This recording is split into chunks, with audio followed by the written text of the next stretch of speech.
our first day of shooting, we picked the most difficult set ever. Smoke, mirrors in every direction. Love it. Welcome to Twilight. You're listening to Another Bite of Twilight, a podcast where we look back on our obsession with the Twilight Saga and continue to freak out 10 years later.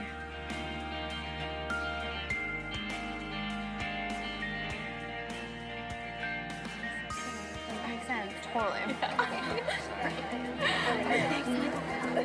Who are they? The Cullens.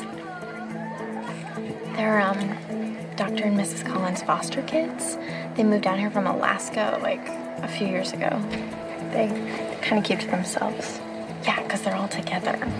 Like, together. We're recording. Hi guys. Happy Twilight Tuesday. Happy Twilight Tuesday. Hello to everyone that still loves Twilight. Yes, hello to everyone just joining us for the first time or is a regular listener. We love you. We love you. My name's Mel. I'm Kel, also known as Melissa and Kelly. Yes. We're two cousins. And we live together. Yeah, we're roommates. Crazy. And I just first want to preface it saying, for some reason I felt like really, really sick last night. And I still feel kind of sick. Like, I don't know, I just feel funny. So I'm sorry if I'm, like, off in this episode, but hopefully talking about Twilight will help me feel more present and make me feel better. Presents. We're all about that. Yeah. And I did not get sick, so I have, like, no excuse, but I just feel very tired today. Yeah. But we're going to try our best. Yeah. I drank so much coffee. I mean, I ran out of coffee today, but I drank so much that I really should not be feeling this way, but here we are. It happens. Mel thinks maybe it's the moon? Yeah, I mean, I heard that. Or Mercury? I've had such a bad headache the past few days. And I had a really bad headache last week, but it was way too long ago to be connected. So yeah. But I've heard a lot of people have bad headaches with the full moon, so I'm like, maybe. But you know what really hurts my head? And I was talking to Kelly about this. When it's winter here and there's snow on the ground, but it's sunny. It's so bright. It's so bright outside, and It's like Edward's skin. yeah, it does sparkle. Yeah. And the sun sparkles, and it's too much for me, and it hurts my eyes so bad, and it makes me kind of nauseous. So I think that might be it. Dang, Mel. I got like really, really sick like in the middle of the night last night, and thought I was gonna die. But now I feel a little I bit can't better. believe it, guys. I slept through it because I had my fan on wicked high because there was a party downstairs. So loud, so we couldn't record. Sorry, this is all just background information. Yeah, people were throwing a party. Yeah. And, you know, I was mentally prepared to record last night, and so really... We couldn't because they were so loud, blasting music. In this day and age, totally inappropriate. Yeah, we could hear it so well. It sounded like a lot of people. Like, at one point, someone must have made a joke or something, and so many people laughed. Yeah. Like, 20 people laughed. Put my ear to the ground at one point to, like, try to count how many voices I could hear. He was like, ha, ha, ha. Yeah. And we were saying, like, during any normal time, obviously, I mean, it might still be annoying, but usually on a Saturday night, we probably would have plans of our own. Yeah. And so we wouldn't be like, damn you. But when you're just, like, home... Yeah, during a and pandemic. no one else is having parties or whatever, it's like, what the heck? Yeah, it literally brought out, to the people who've been to college in the past, you might understand, that horrible feeling you have when you're in your dorm room on a Friday or Saturday night and you can hear everybody partying and having fun and, like, starting their plans out in the hallway, and you have no plans. It's like the most depressing. It's so sad. Yeah. That's what it felt like being home in our apartment. Not a good feeling. No. Well, today we are doing something sort of different. We are reading the illustrated guide, Yes. which we've talked about doing for forever, but we're not doing like the whole thing at once. Yeah. And if you guys don't know, it's the Twilight Saga, the official illustrated guide. That's what we're talking about. So we're just hitting up sections in the illustrated guide. We put out in a poll on Patreon, and our lovely patrons voted that they wanted us to cover the Cullen. So we're gonna talk about the vampire section, what Stephenie has to say about vampires in this universe, and then talk about what she wrote about each of the Cullens. Yes, it's all about the Cullens. Our main characters. Yeah, and obviously we've talked about them when we've, read the books and movies, but this is just kind of about who they are as people. Yeah. We think. Provides a little bit more background. When did this guide come out? I was just wondering that myself, actually. Also, it's funny to see how, book prices go up over the years. Like, I see that this is $24.99 or $26.99 in Canada.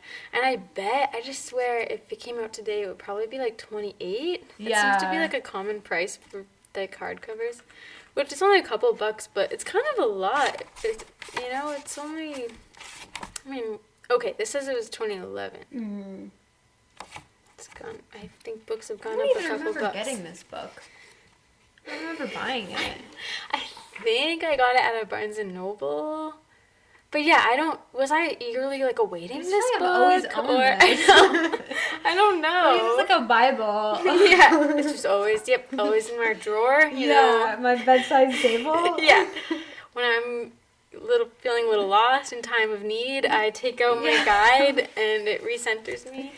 I actually have read this a couple times, and I read it when we first started our podcast, but I don't know, the information there's so much information in here. There's so much. But we all often feel stupid because we don't know things and everyone else does. I think because it's in the guide. Yeah. But it's okay, you guys, when you have something that is in the guide, do you take it out while you're listening to the episode and then let us know? Are you our historians, or do you have it memorized from the guide? That's a good question. Yeah, because how could everyone have everything memorized? I don't know. We keep saying what we really need for this podcast is a historian on deck or a fact checker on deck. So when we're we don't know. We could just have our little historian look it up for us. Yep, just quick Google search. We're talking to you, Caitlin. Yeah, my sister.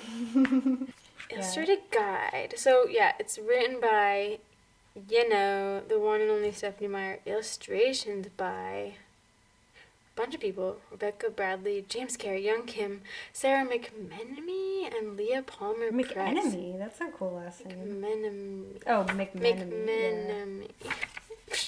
And then contributions by Lori Joffs and Laura Bryn Cristiano of the Twilight Lexicon.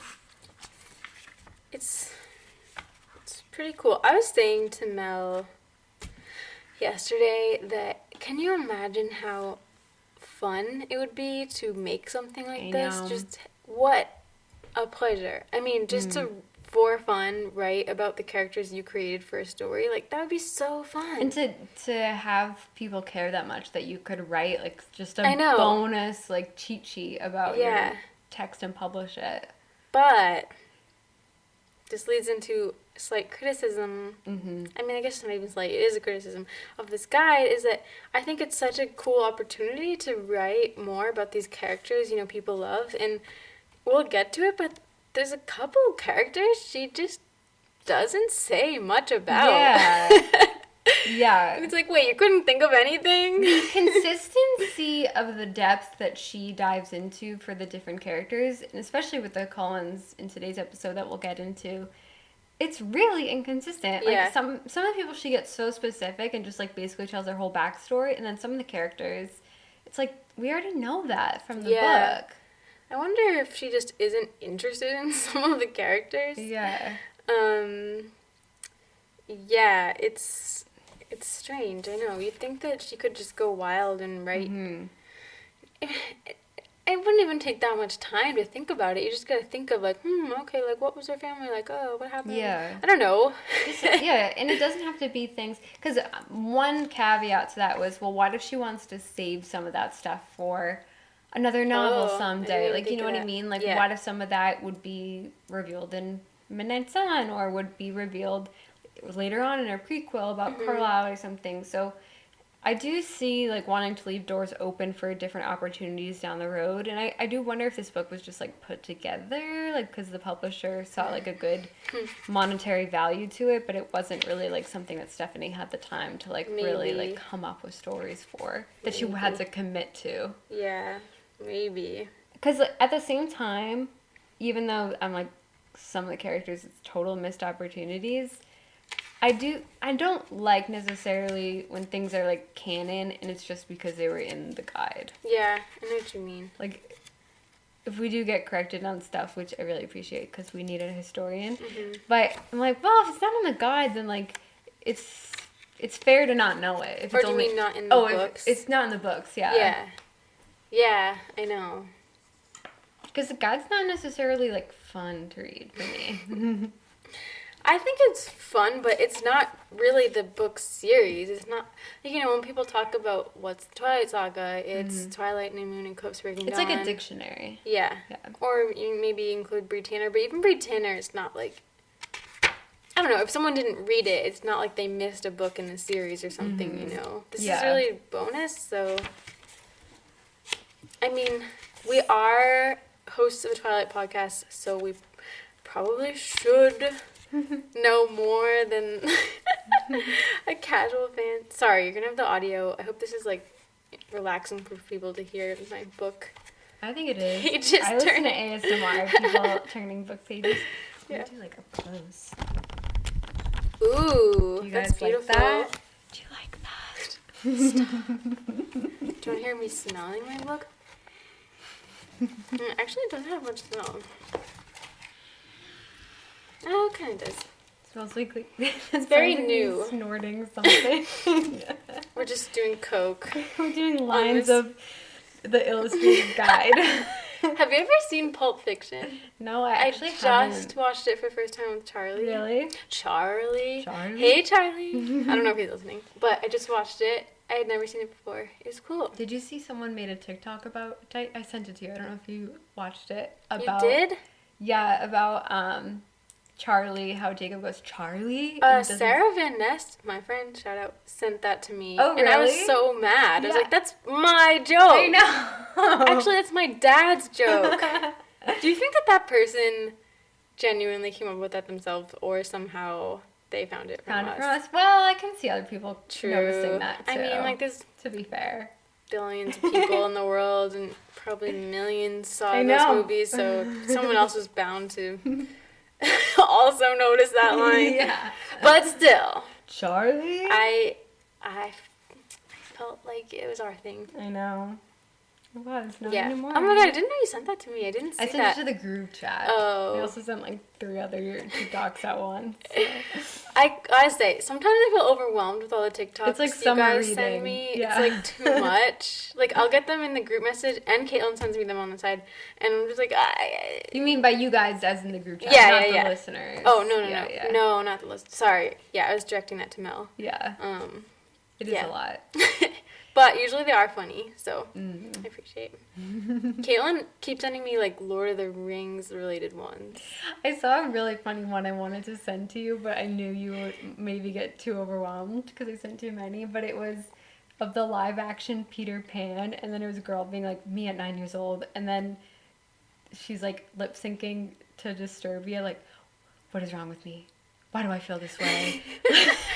Oh, yeah. Oh, my gosh. Like a sexual awakening to watching it. The Peter Pan Wendy little love story thing in the 2003 live action. Guys, anyone else love that? Like, that did awaken me. That was almost like a Twilight kind of feel for me, that movie.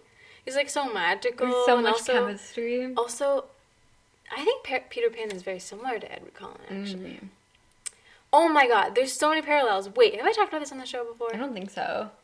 He comes in through the window. Oh, okay, yeah. He never grows up. Yeah! He's stuck at the same age forever. And he has, like, reddish hair. Well, not in that live action one, but in the cartoon. What else? Big family? But they're not really related. Lost Boys. What about, like, there's a bad guy? True. Yep. That they fight against? Well, Wendy. Yeah. Let's think of a Wendy. Yeah. Well, Wendy, wants to join him. I'm pretty sure. Well, actually, the one difference, though, is, like, at the end, she decides to go back home and decides to grow up and, like, not stay with him. Which Bella did not decide that. No. I think it's kind of cool that I feel like we've compared it to Tucker Everlasting, too, and in that she decides to, you know, stay mortal and die. That's good and all, but it's interesting that in this story, she actually does decide to. Yeah, that is interesting. I was just thinking that immortal. because I feel like usually when they choose not to, it's like a message of like the way our life is. Yeah, like, see, kids, that's what you should do. That's what. Not that you have the choice. Yeah. Yeah. Don't be afraid of death. Be afraid of an unlived life. But Twilight is all about total escape. Escapism. Yeah.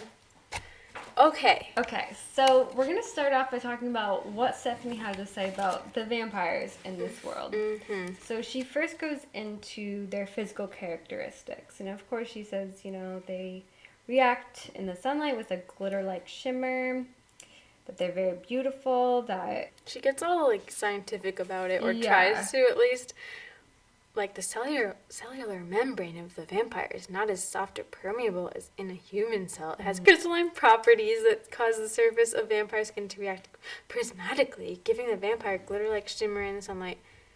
Which, okay. You know, I have said on before on this show that I don't like it when they try to get all scientific about it, but that's okay. Yeah. It kind of makes sense.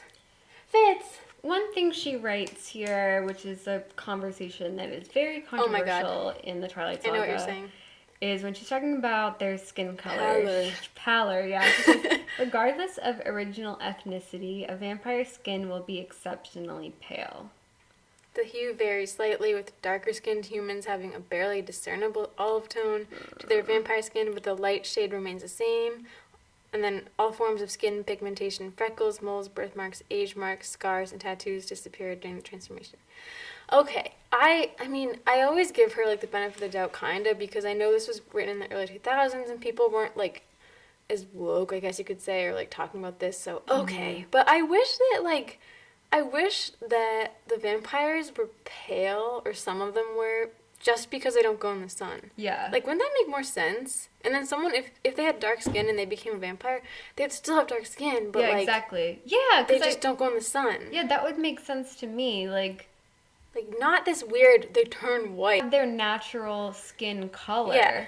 But some people who might have a more natural pale color to begin with would just... even more pale. Even more pale, yeah. Like, you and I have kind of, like, olive skin tone. But, like, during the winter, we get quite pale. Yet, I still don't have, like, quite the same skin color as, like, someone else who's, like, more fair, you know? There's only so pale I could get. And someone who has naturally dark skin, even if they avoid the sun forever, they're still never going to be white skin. Yeah. But I don't know. I feel like that would be... Because I know that historically or stereotypically vampires are pale, so I think that's why she included it. Like, oh, vampires are pale, that's just, like, the thing. Like, ghosts are see-through, like, that's a thing. But this explanation is just weird to me. I also don't know much about, like, what goes into skin color. I mean, I know that darker people have more melanin in their skin, but that's in your skin... Okay, I'm not a scientist, but that's pigmentation in your skin that has nothing to do with the blood that you have. I know. Because I feel like she's saying, like, well, they have no blood, so they are paler, but does blood... Yeah, it doesn't make sense. Blood's not all that makes up your skin color. I know. Like, if I was, like, completely drained of... It's, like, nothing to do with it. Yeah. I mean, it somewhat does. Like, if you were, like, really lightheaded because you were, like, had low blood sugar or something, like, I think you would be paler, but... wouldn't be ghost pale if you weren't already pale. I don't know. I don't like it. Yeah. It's... I wish it was different. I'm happy. What do we do? I'm relieved that the movie producers... Didn't do that. I mean, still most of the cast of vampires are white.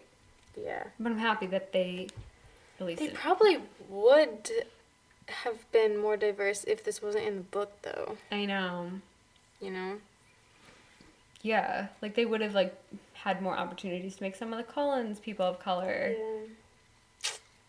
Or, I mean, I guess I was going to say in Breaking Dawn, I guess there's a few, but, like, it still could have been way more diverse. Or, like, the Volturi? Yeah. I think everyone in the Volturi is wicked white. Right? I just think, like, nowadays, like, it's common sense, like, you can't create a universe in which every character is white without that being, like, having racist undertones. Yeah. Like, that is just not acceptable. But I can give her the benefit of the doubt. Because, like you said, vampires are stereotypically pale. Yeah. But why is, like, that the thing she chose, you know? Because there's, like, she did away with other stereotypes. I know, it's true.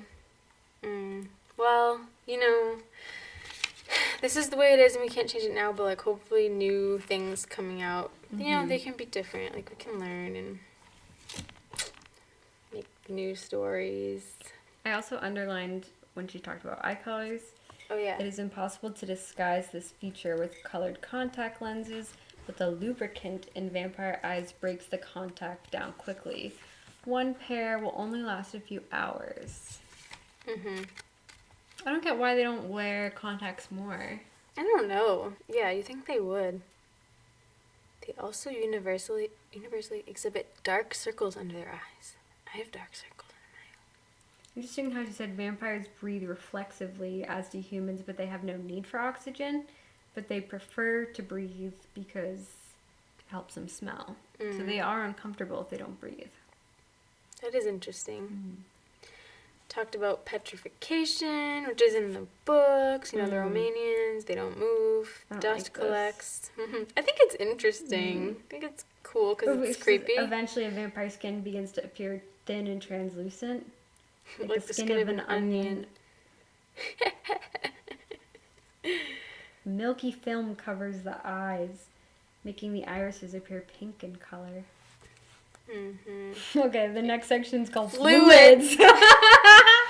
Oh my I literally god. wrote Stephenie! She went there. I know. Okay, but she didn't. But She didn't. Don't you feel like this is the purpose of that? I feel like the purpose Yes. of this is about Edward's Semen. semen. Yes. But she didn't want to say it outright. I said, don't be shy, Stephenie. She says, throughout the body, this... Okay, so first, she talks about the fluids and some more safe aspects of the body. So she says, only a saliva-like liquid is in the vampire's mouth is venomous. A fluid similar to this venom works as a lubricant between the hard cells of the skin, making movement possible. Another lubricates the vampire's eyes so they can move easily in their sockets. However, vampires do not produce tears, as tears exist to protect the eye from damage by small foreign objects, and those objects would not be able to harm a vampire's eye. Throughout the body, this pattern is repeated with venom-like fluids performing the functions that are still necessary to the vampire. Most notably absent in is the circulatory system. So it's like, yeah, why does she just say throughout the body? What do you mean throughout the body? What other fluids are there, Stephenie? And I'm pretty sure they don't go to the bathroom, right? Yeah. So, although she does not address that. No. But that's okay. Yeah, it's funny. Physical change, she says their fingernails and hair do not grow. And their hair does not change color. Hair episode to listen to the contradictions in the movie about that. And people... The hair and makeup team should have had this underlined. Wasn't Dan saying, like, oh, their hair grows or something, right? Yeah. No. I mean, it'd be more believable if their hair grew. Or at least if they could dye it. Okay, but I'm wondering, extensions what if someone did cut a vampire's hair? Would it grow back? Yeah, wait. Maybe. Can you not cut their hair? She does say at one point, we'll get to it, but, like, that they can heal really quickly. Maybe that would be part of healing. Like, your hair just goes back to the way it was. Yeah, that might be. But she says that, like, it has limitations. Like, if someone's arm got ripped off or something, it couldn't, like, grow a new limb. Yeah. Well, is that if a vampire's arm got... Because I thought it was, like, if a human is missing a limb, when they turn into a vampire, the limb won't grow back. But if you're... Because she does say that their bodies can, like, come back together. I guess if you put the arm back on the socket, then what happens? It says, only another supernatural creature has the ability to incapacitate a vampire by tearing her limbs from her body. Thus, vampires are in no danger from human beings. A vampire who is incapacitated but left unburned has the ability to reconstitute herself. That's scary.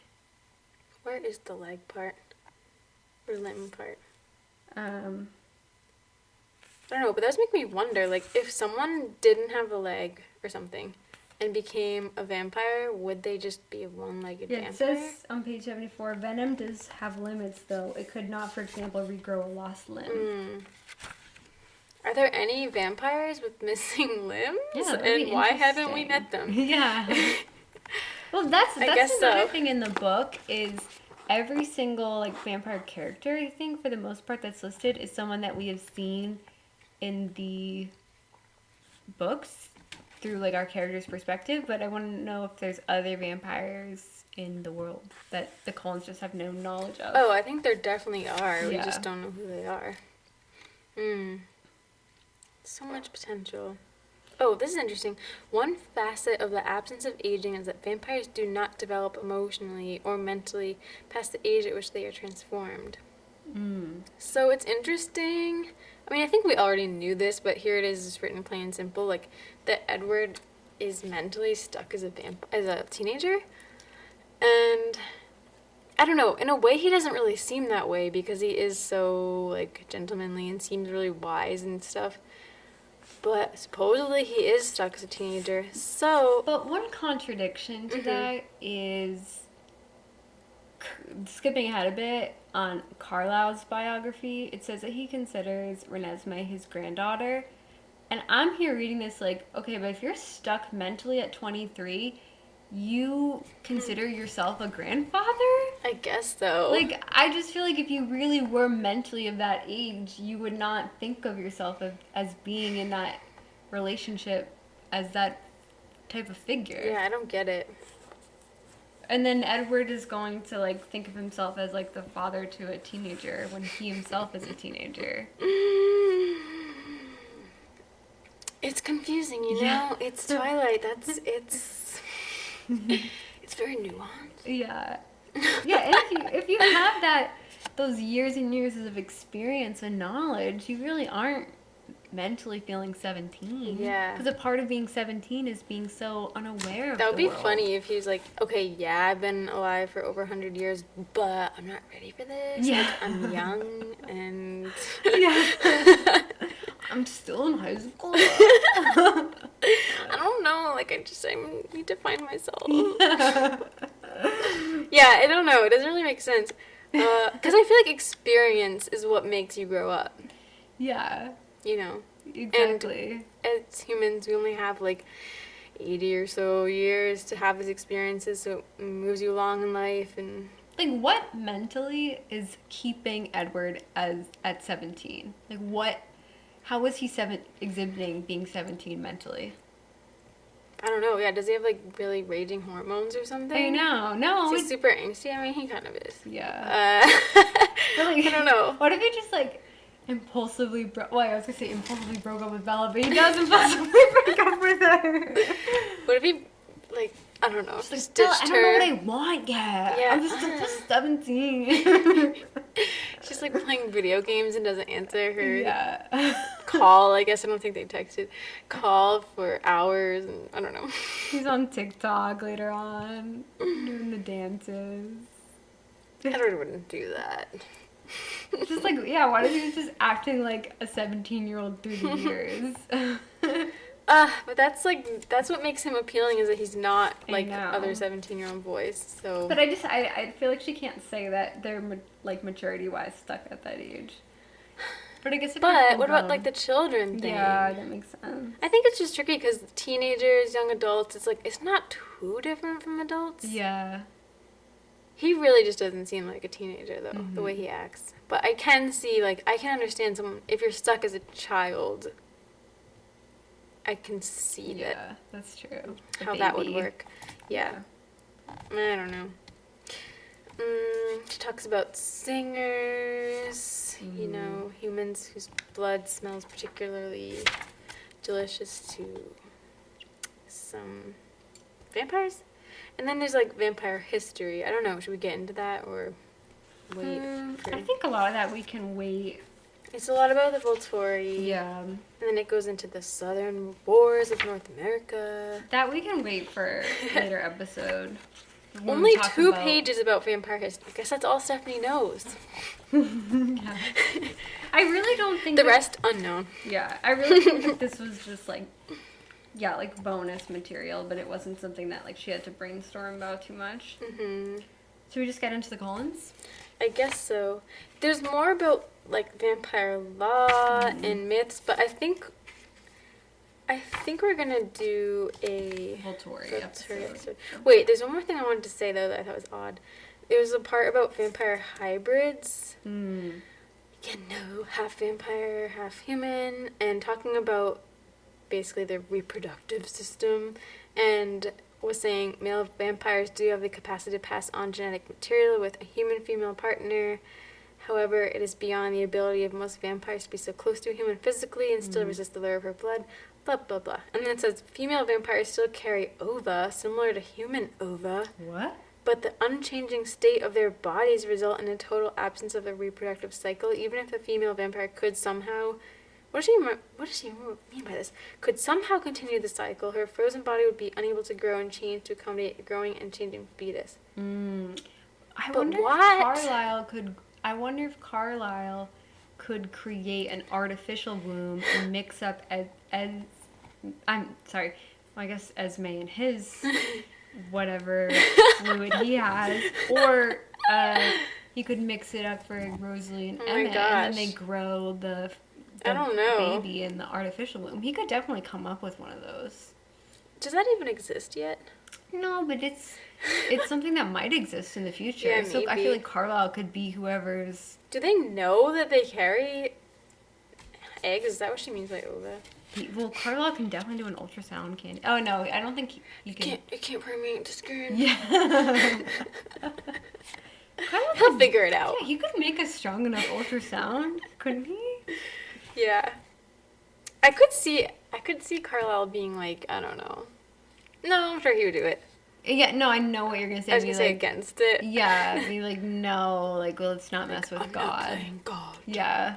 But He I kind of think Carlisle, I think he has morals, but I also think he would do anything for his family. So I actually don't know if he would care about that. But Yeah. I just don't think that would be in a Twilight book. Yeah. That would be extreme. But maybe it's possible. I mean, why else would Stephenie tell us this? Yeah, exactly. No, that's so true. Too bad Rosalie doesn't know that she has those. Like, there's something she could do. Ova. Like, why would she have them if it's, like, not possible? I don't know. They're just like frozen. Or maybe they could have a human surrogate. Yeah. Wait, that's, like, really bad, though. True. We would do it. Because, yeah, they would almost die. Yeah. Well, actually, now that they've done it once, maybe they could do it better the second time. Yeah. Like, I feel like... Better. But also, if you're gonna mix up Emmett's and Rosalie's, that's not even a hybrid at that point. That would be a, like, full-on vampire. How would that work? Would it work? Would it just be a newborn stuck? Oh. Or would it grow up into a vampire? Wait, yeah, that's so true. Because so annoying. if they naturally conceived, would it just be stuck? Yeah. I guess they'd have to get a sperm donor for Rosalie then. Can't be with Emmett. But then it would be a hybrid. And then, yeah, who would volunteer to... Do you think that Renesmee could carry it? That's too weird. It's weird, but she probably could handle it. Maybe. Who would be the sperm donor? Jacob? Jacob and Rosalie have a baby together. In the next No. book, and Renesmee is the surrogate. No. I think we just wrote No. the next one. No. That's too crazy. No, but Renesmee could carry the child. That's She's so strong weird. enough. Oh my god. Wait, that's so funny. Who else could Rosalie have this kid with? Oh, good question. Yeah, I'm just thinking of the wolves. She doesn't really know Mike anybody. Mike! Oh my god. What if he did and, like, then her and Mike, like, fell in love? What about Emmett? I think Emmett would be like, okay. I feel like he would punch something and then move on with his life. Yeah. Do you think he would stay in the Cullens or would he just run away? I think he would stay. I think he'd be like, Would bros. Rosalie let him stay? I think Rosalie wouldn't care. I think him and Rosalie would end things amicably and it'd be like no big deal. And like maybe we see like Emmett I could see her being weirdly petty even though it was her decision. to have a baby with Mike. Yeah. Being like, why is Emmett still up now? Yeah, You're my yeah. ex. Go away. I guess I can't believe this reality that Rosalie genuinely falls in love with Mike. No, I don't think Yeah. she would. No. No, she thinks she's too good Charlie? for Charlie. No. His favorite Charlie and it's Bella's No. sister. Rosalie, I think, I don't know. I feel like she thinks she's too good for all those humans. Yeah. I don't know this is a fact, but this is just what I feel. But to have a baby, she would do it. That's true. She probably would with anyone. I don't know. Anyway, the Cullen Coven.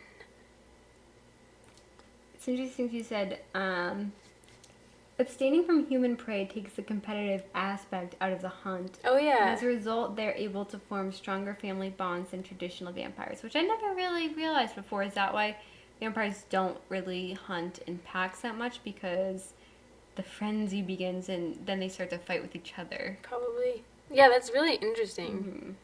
I thought that was pretty cool. But that doesn't really happen when it's with animals. Deep. She goes on to say that each time the Cullens move, the relationships they claim to share with one another may shift too. In one place, two members might pose as father and adopted son, and another brothers or uncle and nephew. I thought that was cool. It's interesting. But also so weird. Like, what are they to each other? I know, yeah. In Forks, is that the way they... I think it is. I think they say it later that that's the way they really feel about each other. Yeah. But it's interesting. weird. Can't really picture it. I know. It's weird to say each member of the Coven maintains several well-intended identities, complete with the documents to support them. Which is funny because also, like, in Forks, they're going by their real identities. Yeah. So I want to know what their fake ones are. Why didn't she tell us? I know. What the hell? I want to know. Like, what are their fake names? It's also interesting that they own several residences so that they can return to places they have especially enjoyed. So it seems like they don't sell their homes after they live there. Interesting. Whoa. They stay in one location for 6 or 7 years. There's a little picture of their house. Where it is. Wait, I wanted to look this up. Like, what does it say? Soul Duke River or something? I wanted to see if that's real. Like, I'm just going to look it up really quickly. Alright. Say something, Mel. Yeah, so we have this little picture here, and it's Highway 101.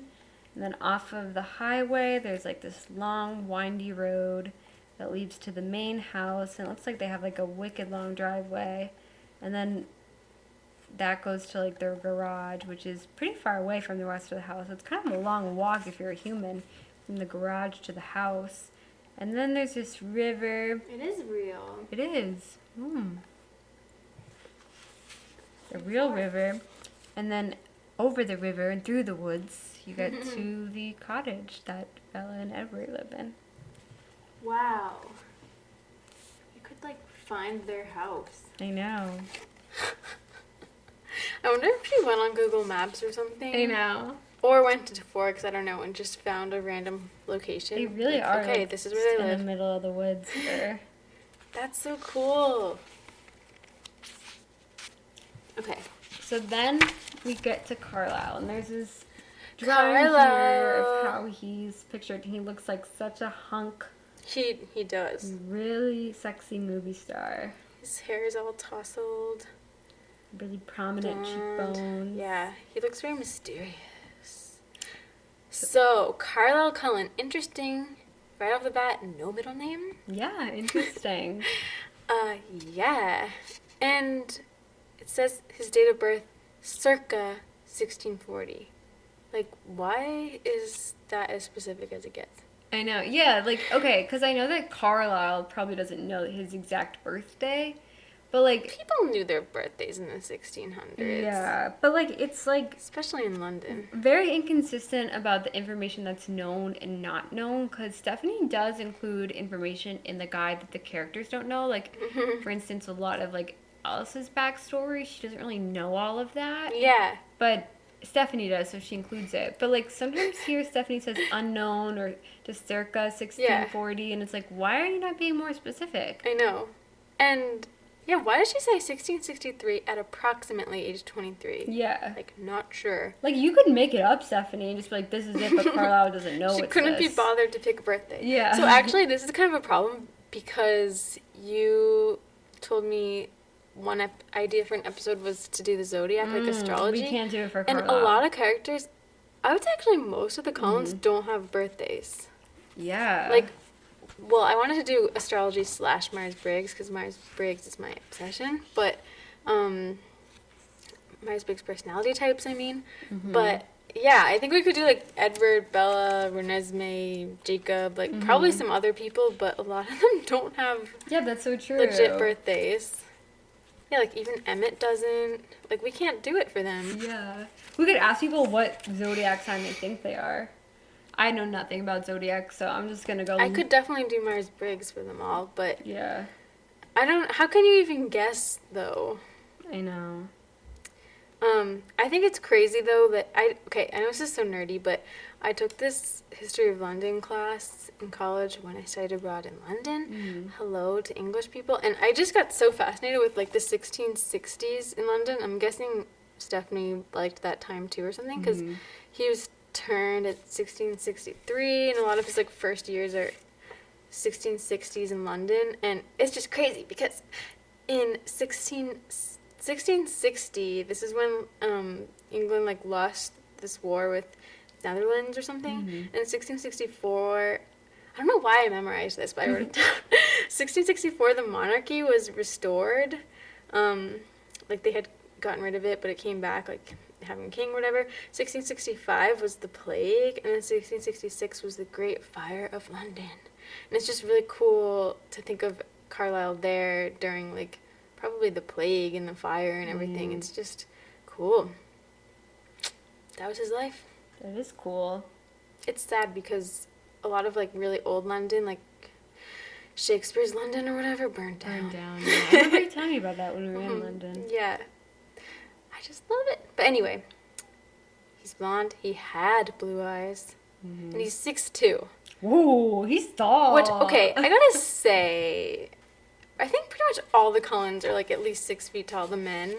Like, Okay. all right, that's a little I know that unrealistic. 1600s isn't like that far back, but were people that tall back then? I'm pretty sure people were short. Yeah, like people He's are 6'2", like people what? are getting taller with like evolution. Do vampires get taller or something?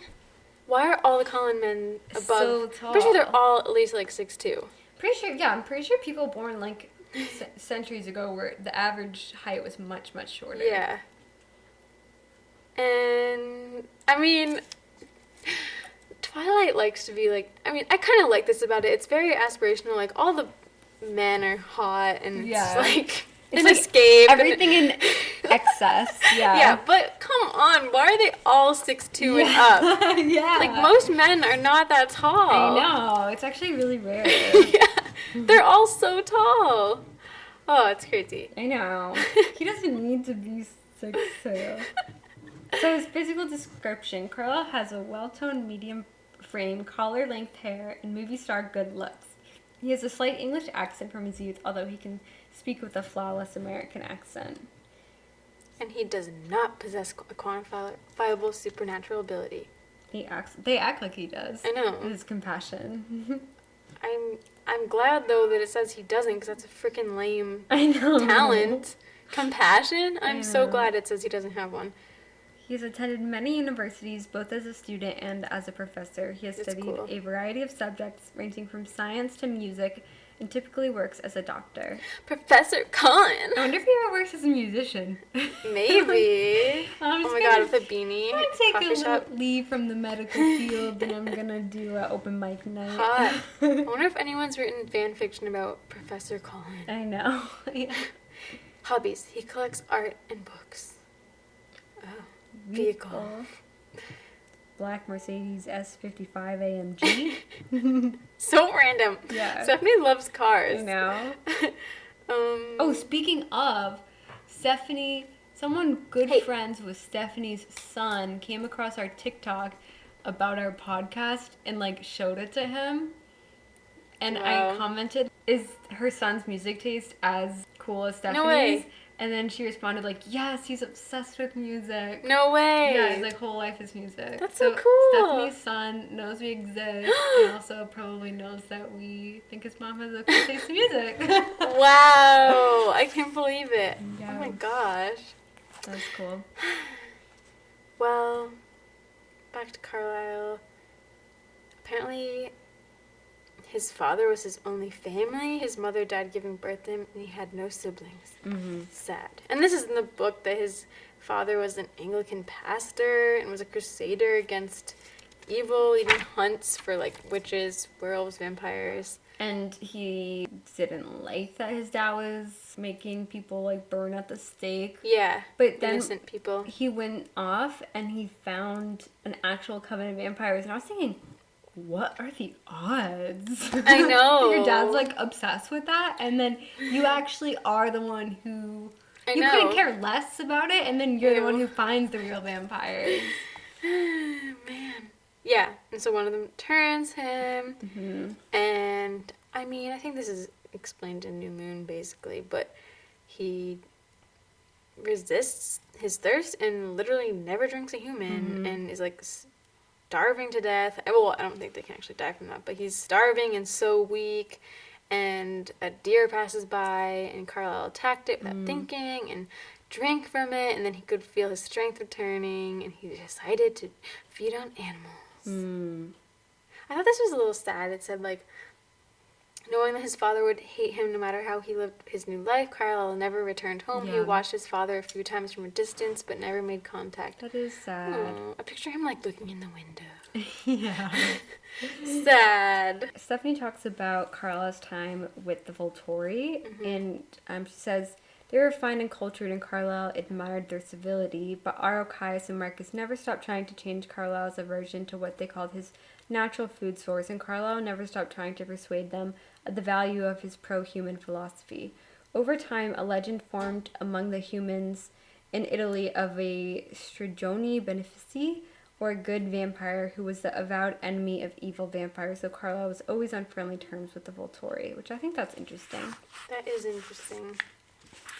Rumors spread. Then after 2 decades in Italy, Carlisle decided to travel to the New World. Fitz! Sorry, guys. He was getting lonely, wanted to find other vampires who believed in basically the same philosophy as him. But he didn't meet anybody in America. Sad. He's just roaming around, doesn't relate to anybody. Because they're all crazy human drinkers. Yeah, so he has to make his own coven.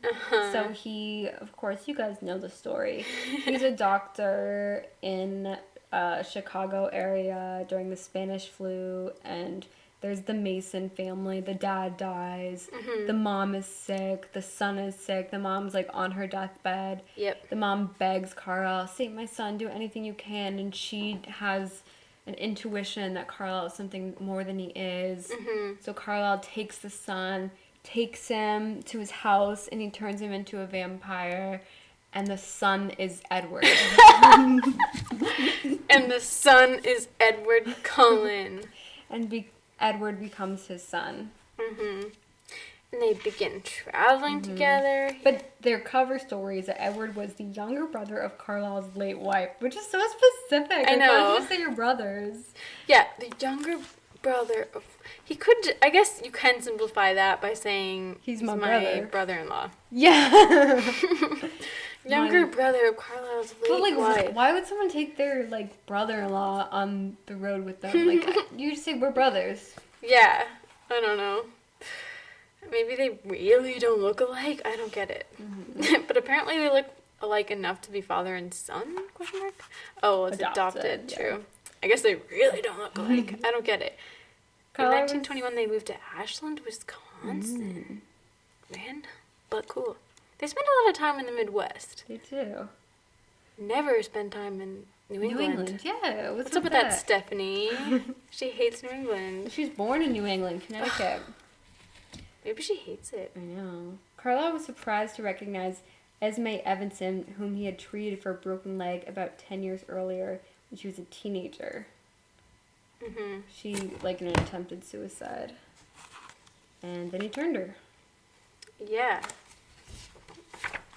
She attempted suicide as an adult. Mm-hmm. Yeah. Fell in love and were married. Then it kind of just goes through this history of everyone else joining the Coven. And talks about the treaty that they make with the Coolaites. Coolute. Yeah, I struggled to say it. Native American tribe. There's really like nothing new for the rest of the story. And Denali finally finds what he's been looking for, another set of vampires who shared his philosophy and drank only animal blood. The two Covens ended up close friends, viewing each other as extended family. Cool. But yeah, that's basically it. It ends saying he took a job at Forks Hospital and became well regarded in the community as a doctor and a citizen. And a citizen. Famous quotes. I look at my son, his strength, his goodness, the brightness that shines out of him. How could there not be more for one such as Edward? I've never been to veterinarian school. Eclipse chapter 25. When does he say that? Is that about Jacob? Is it supposed to be funny? I don't know. He says in passing. No. I can imagine what you think of me for that, but I can't ignore her will. It wouldn't be right to make such a choice for her, to force her. Breaking down. Must be Isabella. She hasn't gone for his throat even once, breaking down. I don't remember any of these. Yeah, why is that a famous quote? I remember that I look at my son one.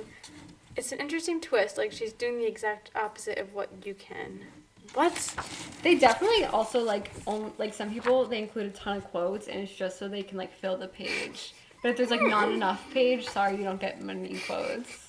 Mel, so cynical. No, you're probably right. Yeah. Okay. I have a ton of quotes. Next is Edward, and we get his middle name. And his previous last name. Yeah. Edward Anthony Masen Cullen.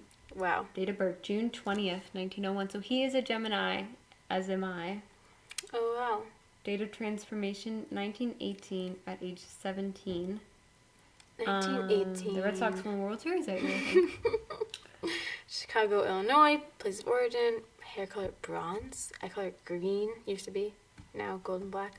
We know this. Yeah. We know this. He is also 6'2". Tall. That's freaking tall. I know. 2 6'2" men traveling the world together, that would stand out. They're not even the tallest. Brothers. In the Cullens. It's crazy. Edward is thin and lanky but muscular. He has untidy bronze hair and boyish looks. Special abilities: he can read the thoughts of anyone in close proximity to him with the exception of Bella Cullen. And then he has 2 medical degrees but has never worked as a doctor.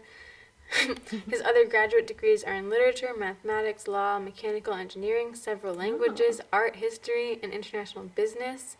Edward owns his family's house in Chicago, and about every 50 years or so, he inherits his family fortune from himself. That is really interesting to me that he still owns his family's house in Chicago. That is cool. I think that would have been cool if we got to see him and Bella go to Chicago. They should go live there. Yeah. It's probably a really nice house. And we could have saw, like, where he grew up. And, like, I wonder how the house is decorated. If it's his family's house, like, it might still have stuff in there from when he was a boy, right? It must be so vintage. Yeah. Like, that would have been sick if we see them go there. What the hell are you guys doing? Go over there. Yeah. I don't know. Maybe they do. We That's can probably imagine. where he got the ring and stuff. Yeah. He probably has everything from when he was young. He just never mentions it. I know. Hobbies. He loves music. He plays a variety of instruments, sings. That's so cute. And has an extensive vinyl and CD collection. He also enjoys collecting cars. I want to see him sing. I know, me too. That's so cute. He also is looking like a freaking model in his little drawing. I know. His jacket is interestingly zipped only in the middle. Yeah, wait, that is interesting. It's like open on the bottom.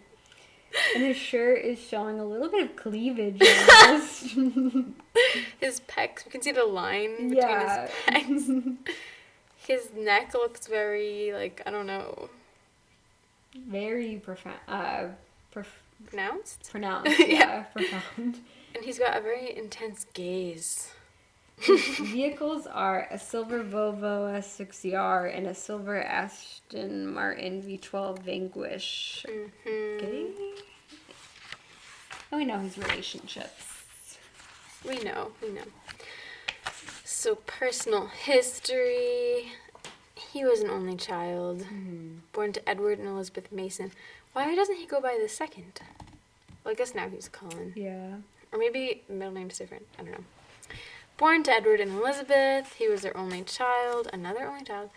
His father was a successful lawyer, provided Edward with many advantages, including music lessons and the opportunity to attend private school. He's a prep boy. Yeah. Preppy boy. However, I didn't really know that. I know. Although his father provided for Edward in material ways, he was emotionally distant and often away from home on business.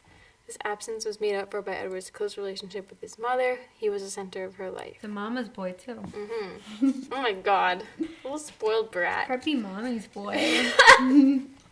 Who wants to be a soldier? Oh, yeah, that is weird to me. Yeah. Edward excelled at his studies and became an accomplished pianist. As he grew older, Edward became enamored of the life of a soldier. World War I raged. Life was too easy for him. Yeah, most of his adolescence, Edward dreamed of the day he could join the battle. I don't know if I believe that. It doesn't seem like him. Yeah, he seems like a pacifist. I know. He really does. And he's so into, like, his music and collections and books and stuff. I just can't picture it. He does not seem, like, war-driven. Like, I know. yeah, we do see him fight, and he does, like, go off and, like, kill people in his youth. I wonder what changed. Yeah. I just think... Maybe his whole experience later killing murderers and rapists and stuff maybe made him realize, like, violence isn't the answer or something. But that's never really... I mean, we can infer that, but it's never made clear. Because this just doesn't seem like him. No, it doesn't. It really doesn't line up. So, 9 months before his 18th birthday, he almost died of the Spanish influenza, but as we know, Dr. Cullen saved him, and his mother sadly died. Yeah. Yeah. That'd be sweet if he also saved the mom. Both of them. Why didn't he? And then Carlisle fell in love with Elizabeth Masen. That could have happened. That could have. And then He Carlisle... didn't want to be stuck with her. Yeah. Yeah, I was like, oh. She's way older than me. She's not cute. Yeah. I'll turn this on, though. Kind of weird. You'd think that Carlisle would first transform a woman to be his mate or whatever, and then would get a son. It's interesting that he chose to turn a teenage boy. I mean, I'm sure turning two people at once is too overwhelming, too. True, you're right. You'd have to... You're right. I know you're right. Edward formed a deep bond with Carlisle, who became a father to him, gaining Edward's trust and love the way his natural father never had. Wow. So he also had some daddy issues before. I forgot this. We know that Edward starts to rebel in his youth, and he goes away from Carlisle and Esme. I didn't notice his first victim was Charles Evanson, Esme's abusive ex-husband. I know. I forgot that. That's so cool. I didn't know that either. Wow. So many abusive ex-husbands.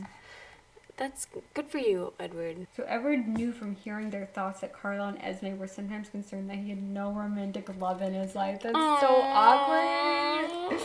I don't want to know when people are thinking that about me.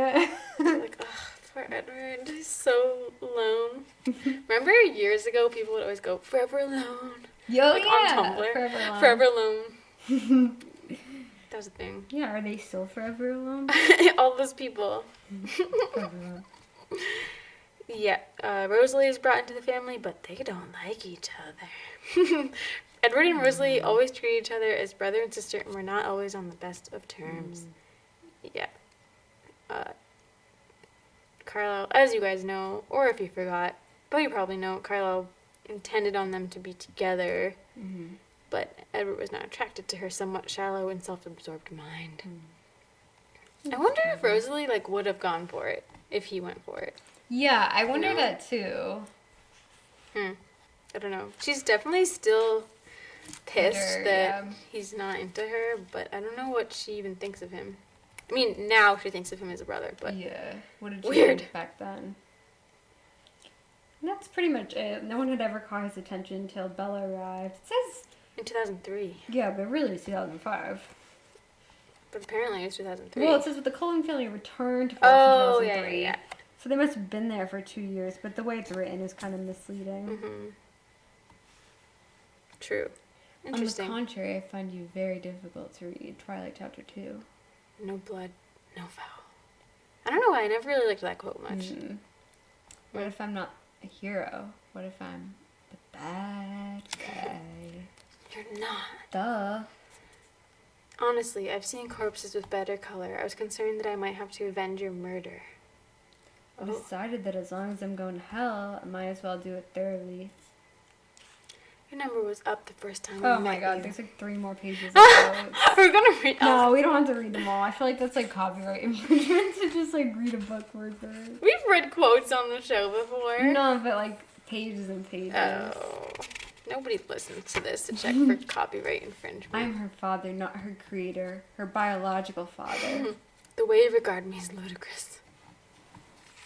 Would you please stop trying to take your clothes off? Ugh.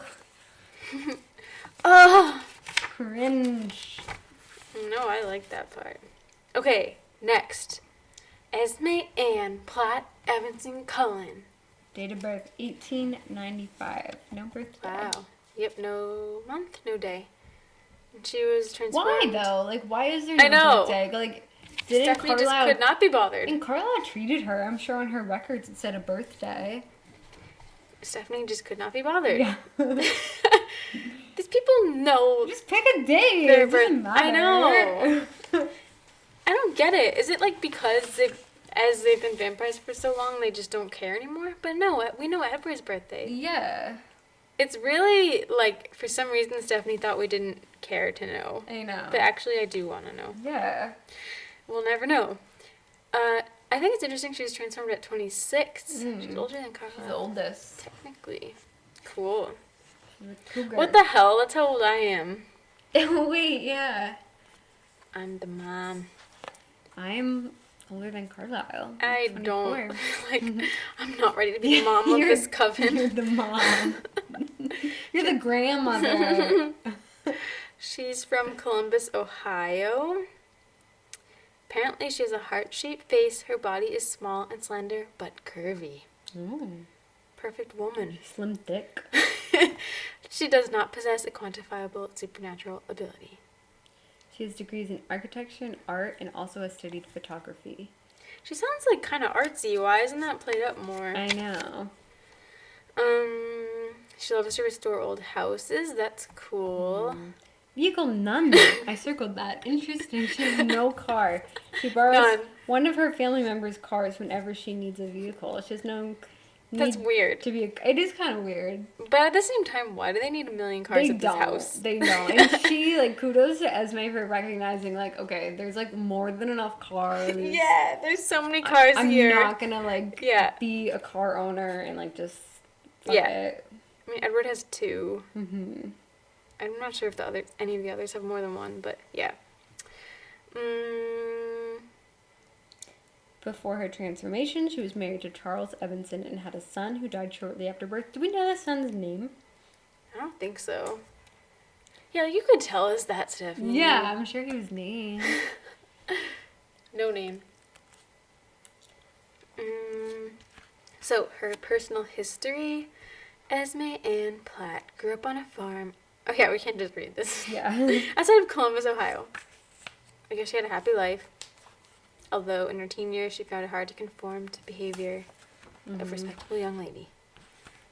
So when she was young, a teenager, she fell while climbing a tree and she broke her leg, and she was treated by a doctor at the hospital who she found very genuinely thoughtful, and she was truly interested in what he was truly interested in what she had to say, and she just could not get this guy out of her head. And this guy was Carlisle, who ended up turning her into a vampire years later. And like, she never found a man like in her human years who was as great as Carlisle. Mm-hmm. But instead, she married this guy, Evanson. What's his name? Charles Evanson. And he sucked. Like, he was really abusive and, like, not the same person behind closed doors. Yeah. I think it's interesting, before she marries him, Stephenie wrote, Esme's friends began to marry, and before long she was the only one still unwed. Esme wanted to fall in love herself, but she never found anyone who measured up to her memory of Carlisle. Seems a little, like, dramatic to me. Yeah, like, I feel like no one would be, like, still thinking about the doctor who treated them as a teenager. But maybe because he is a vampire, he was just so stunning that she was like, holy crap, that's the ideal man, and then, I don't know, never met anyone else, but it's... Maybe. A little hard to believe. Hard to believe. So her father pressured her to marry, but also didn't she want to be a teacher or something? Me? Oh yeah. Yep. She ran away. She tried to and went to stay with a cousin in Milwaukee. Position. Yeah. When her husband discovered her whereabouts, she fled to Ashland, Wisconsin, where she posed as a war widow. In order to support herself, Esme pursued her old dream of being a school teacher. I think it's this is when she was pregnant. That she had dreams of working, and her father was like, that's not respectable for a young lady. But then when she is a vampire, she doesn't hold an occupation. Like, I know she restores all the houses, but, like, Carlisle's the only one who works in the family. Why doesn't she later work? she's like, nah. Yeah. Maybe she has worked before. Why doesn't just it this say time around? I know. And the occupation. I don't know, but then the baby dies after he's born with lung fever and feelings as if she had lost everything. Esme walked to a cliff outside of town and jumped. Crazy. That made me think, like, actually, is this on purpose? That Esme's kind of like a lot like Bella. That's like, true. Just her physical characteristics. She has brown eyes and brown hair. And I think she's, like, close in height to Bella. And the cliff diving. She jumps off a cliff. Yeah, and she has a heart-shaped face and isn't Bella sometimes described I think having so. a heart-shaped face? Yeah. And they both seem, like, pretty independent, but then once they fall in love, they're like, okay. And she wanted to be a teacher, and Bella kind of thought that was a practical career for her to that's pursue so too. Interesting. Whoa. Yeah, so Carlisle rescues her and turns her into a vampire. And she was not upset. Not as upset as he had expected about becoming a vampire. He's fine with it. I prefer to referee. I like keeping them honest. We'd never allow anything to happen to you, sweetheart. Interesting. Okay, next is Rosalie Lillian Hale. Yeah, and she looks snaky here in this picture. She looks really mean. Sneaky. She has sneaky bitch. Really furry sleeves. And collar. Kind of reminds me of That's a Raven or something. Yeah. Look at her. Okay, Rosalie Lillian Hale. Date of birth, 1915. Date of transformation, late 1933 at age 18. It's so random when Stephenie chooses, like, late 1933. I know. Okay. It's like, specific, but not. I guess she was wearing a coat when, right? So I guess it was December or something, or November. I don't know. She's from Rochester, New York. Golden blonde hair. She used to have dark blue, almost violet eyes. Of course, she has violet eyes. Yeah, right. No one has violet eyes. I know. Okay. Physical description. Rosalie has strikingly beautiful features. Oh, she's 5'9"? Oh, yeah, she's 5'9". It's pretty tall. It is tall. Strikingly beautiful features and a stunning, statuesque physique, her wavy blonde hair falls halfway down her back. She does not have any supernatural talents. She has earned degrees in electrical engineering, business, and astrophysics, and has studied medicine. The last is a favor to Carlisle to help keep him up to date with the latest advances. What does that mean? Does that mean like he was like, I need like to know what's going on, but I don't feel like going back to school, so can you do it? I guess so. She's a woman in STEM. She really is. Yeah, she's not one for the humanities. No. She enjoys enhancing cars and doing anything mechanical. Her vehicle is a red BMW M3 convertible. And, you know, it lists out her relationships with the Cullens, and it says before her transformation, she grew up with her biological parents and 2 younger brothers. It's like, why don't we see the brothers' names? Not important. Yeah. Does she miss them? Does she care about them? Yeah, we don't know. It doesn't say. I guess her history. She was born to a banker and his wife in Rochester, New York. Mm-hmm. Everyone comes from so far kind of wealthy backgrounds. True. Did Carlisle, though? No. I don't know. Pastor, father. Yeah.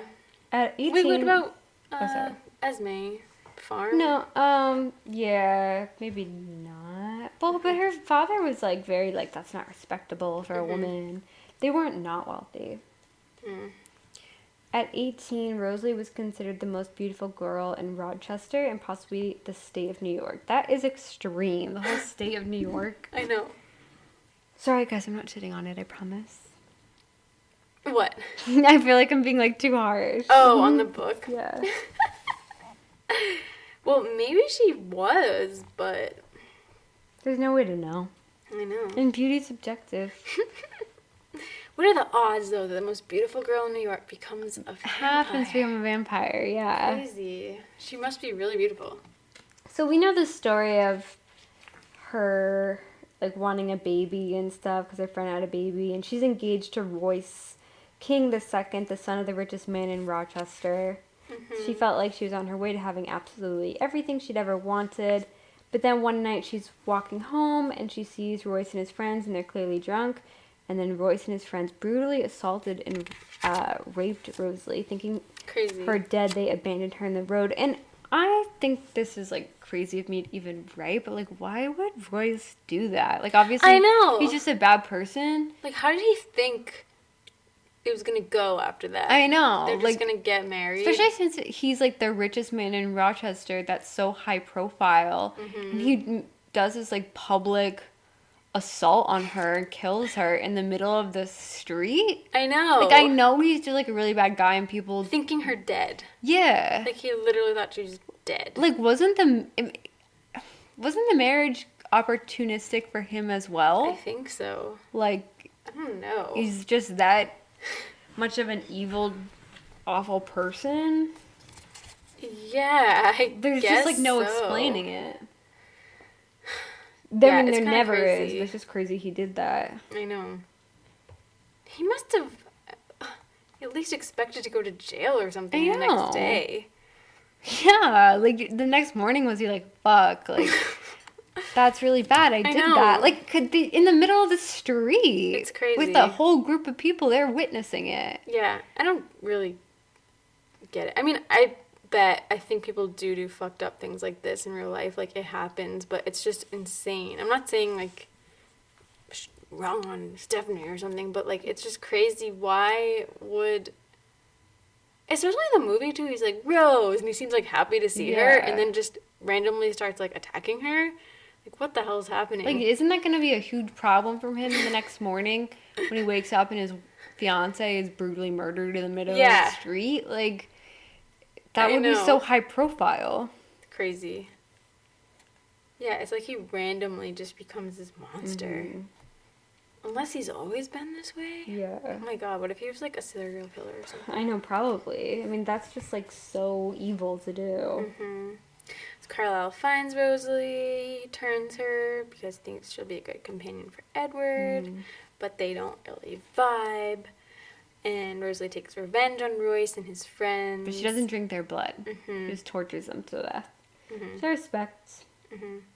It says she's repulsed by the idea of having any part of them inside her. So she doesn't drink them. She and Carlisle and later Bella are the only vampires in the Cullen clan who have never killed humans for blood. What about Renesmee? Maybe she does. Maybe. I guess Alice has? I'm surprised by that. Yeah. I thought that she didn't, because she knew she was going to be a vegetarian. But I guess she messed up one time. I think she has. And Esme did too, I guess. So we also know that Rosalie sees Emmett getting mauled by a bear and then saves him because something about him reminds her of her friend's son, Henry. And I want to stop and just think about that. Like, what does that mean? What? Like, why does Emmett remind her of the baby? I thought because he looked like the baby. Oh, okay. But, like, is that it? Yeah, I think so. I mean, I think that's what it said in the book and in clips. I think 'cause he has, like, dark curly hair, right? Okay. I think that he looks like Just a kind of baby. odd that, like, someone looks like a baby that she used to love and, like, she falls in love with it. I know. Maybe it was, like, I think she thought that little kid, that baby, was so cute that she wanted a baby who looked like that. And then maybe seeing Emmett is like, oh, that's what the father of that baby would look like? I don't know. Maybe. It's like what she pictured as her kid. That could be. It's a little bit, I don't know, Rosalie is such a jealous person. It's like, why are you even so fixated on your your friend's kid? Yeah, exactly. I mean, it's sweet that she has those maternal instincts when she's so self-absorbed that at least, like, if she had a child, she would have a little bit of selflessness that she definitely needs to, like, put that love towards something. And it's nice that she's able to put it towards other people's babies. He and Rosalie soon married and did so repeatedly over the decades. Rosalie loved being the center of attention as the bride, and Emmett loved making her happy. And they've sometimes lived alone, separate from the Cullens. Cool. Next one, we have Emmett Mccarty Cullen. Emmett Mccarty. Date of birth 1915. Date of transformation 1935 at age 20. He's older. He's old. He's a college student. What's he doing in high I school? know. Get out of there. He's from Gatlinburg, Tennessee. Interesting. He is hair color dark brown, almost black. Eye color, as a human, he had blue eyes. Height 6'5". That's crazy tall. Too tall. Who's 6'5"? I mean, people are, but it's just like... So rare. It's rare that so many of them are so tall. Oh my gosh. Emmett has an imposing frame. He is both tall and extremely muscular. His hair is curly and nearly black. He has dimples when he smiles, and his face has an innocent quality not often seen in a grown man. Special abilities, he does not have any. He has attended high school and college multiple times. He never finished any particular degree. I like that.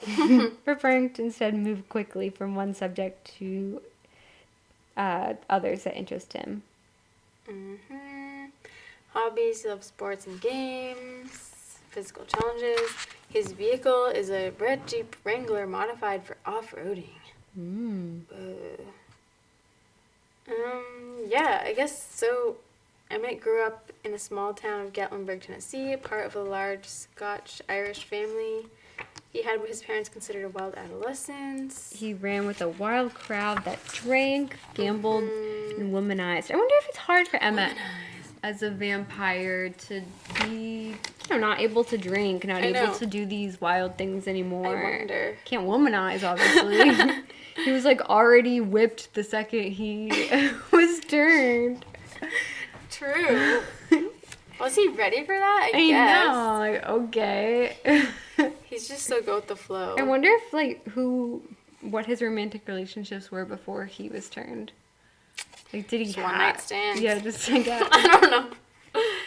Yeah, it says he was part of a large family, but they don't even tell us who his family was. Doesn't say how many siblings. I don't know. Does he think of them ever? No. He does, though. No, he used to drop off money Oh, yeah. at their doorstep, which I think is cute. That is cute. But kind of Sorry, I made sad. Said even though he knew he could never again be a part of their family, he wanted to ease the burden of losing a strong, hardworking son. After doing what he could for them, he didn't look back. Mm-hmm. He's so go with the flow. Yeah, like he gives them money, it's a small fortune from Edward, and then never looks back. They leave it in a bag on their doorstep. I wonder what they thought. Like, is this Emmett? I know. Are you out there, son? Yeah, because I guess he would take care of them. That's why he was out in the woods. Because he would, like, hunt for them and stuff. He had trouble controlling his thirst. Hell yes, New Moon. That's a quote. Hell yes. She's too tame. Breaking Dawn, chapter 26. Did ya get in a couple of good swipes? What's that from? I don't know. Most of these are from Breaking Dawn. Mm-hmm. For some reason. Alright. This is an instance where I wish we got more about Edward. Yeah. I mean, Emmett. I feel like there's not enough here. Like you said, he has a big family. Just tell us who his siblings were. Yeah. And most of this is about the bear. Yeah. Trip, and when Carlisle turns him, I guess. And he thought he was going to hell. Most of that was in the deleted chapter, deleted scene, which is in the back of this book, I believe. So, yeah, maybe some people wouldn't have known that, but I just feel like we know the story of the bear. I want to see more of their human lives in here. I don't Me need too. to see their creation story. Same, yeah. We More of the already human know lives, that. and I would also like to know what they've been up to as vampires, too. Yeah. Okay, next one. Mary Alice Brandon Cullen. My name is Mary Alice Brandon. I have to say, this is so controversial. What? I just don't even care about Alice right now. Like, sorry, I hate to say it, but we watched those short films and there were 3 Alice ones. Yeah. And I just feel like Alice is given way more backstory than the rest of them, and that's fine. Alice is cool, but it makes me resent her because I'm like, why do we get so much of you and nothing of the other people? I'm sorry. I don't think you're more interesting than the other ones. People love Alice. I know they do. I know.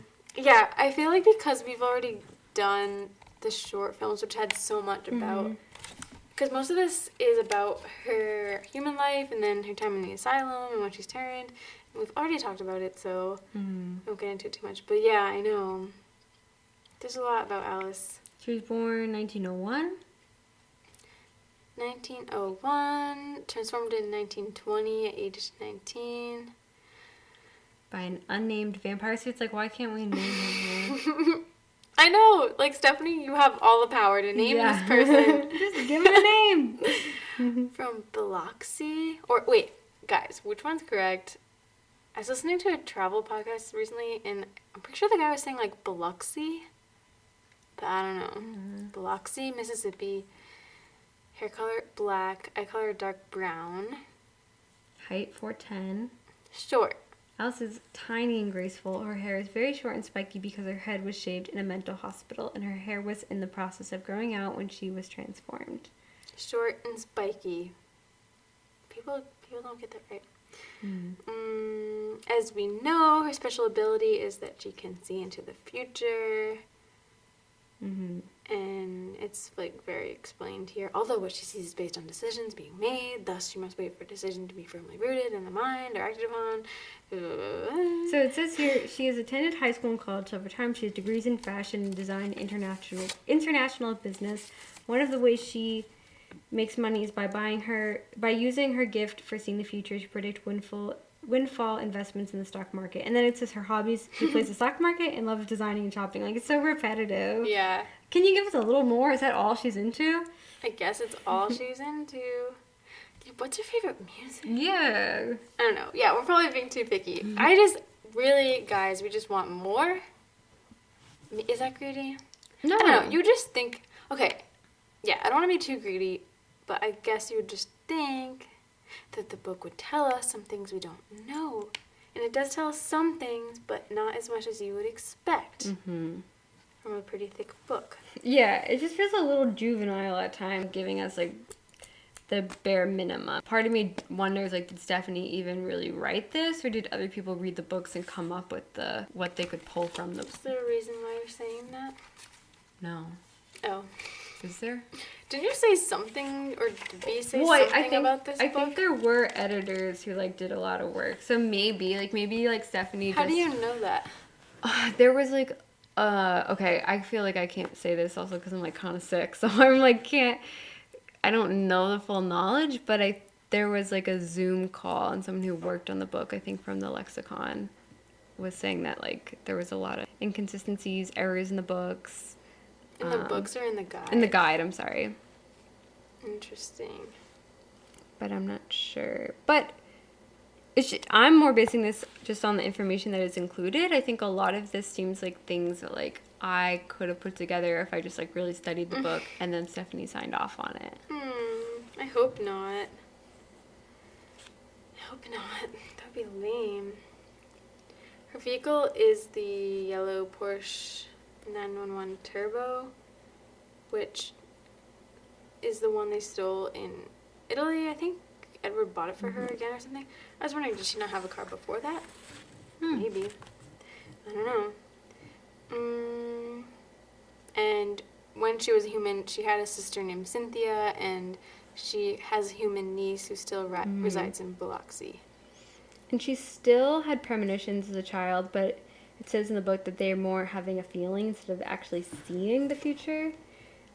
People said that uncanny child of the Brandon. She was, like, well known for her predictions, but people thought she was, like, a witch or something because of that.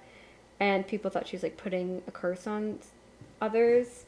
This is kind of weird to me. By the time Alice turned 18, she'd learned to ignore her gift for the most part, but occasionally she felt compelled to speak. When she did, it sometimes turned out badly, such as when Alice warned a friend not to marry a certain man. The friend ignored her, and it was revealed that the man's family had a history of insanity. Like, wait, what? Why? So, like, I know that, like, back then it would be considered insanity, but I think it's kind of weird to, like, act as if, quote, insanity is, like, reason why Alice should say that, like, she shouldn't marry him. Because, like, really insanity, what they're referring to is, like, mental health issues, and obviously mental health was not treated back then. Yeah. But it's, like, weird how, like, in the guide it's still stigmatized as, like... Don't marry him, he's crazy. Yeah. Like, if something bad happened, why didn't she just say it? I don't get it. Yeah, and also it's... The guy's family had a history of insanity. That doesn't mean that, like, he's gonna be, like, quote, insane. Like... What was her vision? Yeah, I don't get that. Yeah, I underlined that too. But as someone also... institutionalized for her gifts. It's, like, weird that she's, like, stigmatizing other people's mental health issues. I guess at the time she thought it was something to warn about, and then later she gets institutionalized and it's like, oh shit. Yeah. Her friend whispered to others that Alice put a curse on her. So I guess she was being called a witch, right? Changeling. Yeah, like, one of her favorite cousins planned to go out west to seek his fortune. Alice begged him not to, and then the cousin died in an accident, and then the aunts and uncles blamed Alice. The only person who really believes her visions are her mom.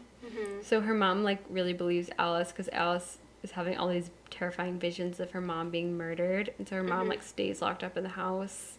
Yeah, I thought this was interesting. Yeah, because she sees this man, and her mom carries a pistol around because she believes Alice that she's going to be killed by this man. But eventually the man nothing happens. He never shows up. She doesn't, get attacked or anything. It says she took the pistol with her every time she left the house at first. After 2 months, she started to forget. I was wondering if the man hadn't shown up yet because Alice had somehow, like, prevented it. Yeah, maybe. I don't know. Because, like, the mom was staying in and stuff and hiding, and I wonder if the man was actually unable to fulfill his It seems plan. like that, because then the vision changed. Yeah. It's interesting. And we know that the man, so then Alice's mom was inevitably killed when she was ran off the road. This was, like, a kill-for-hire stunt planned by her dad. And her dad remarries, and Alice figures out that he was already with this younger woman before her mother was dead, I think, just because of the things she heard the woman say. And Alice has a vision of herself being murdered, right? And she runs off to get help or whatever, but they put her in an insane asylum.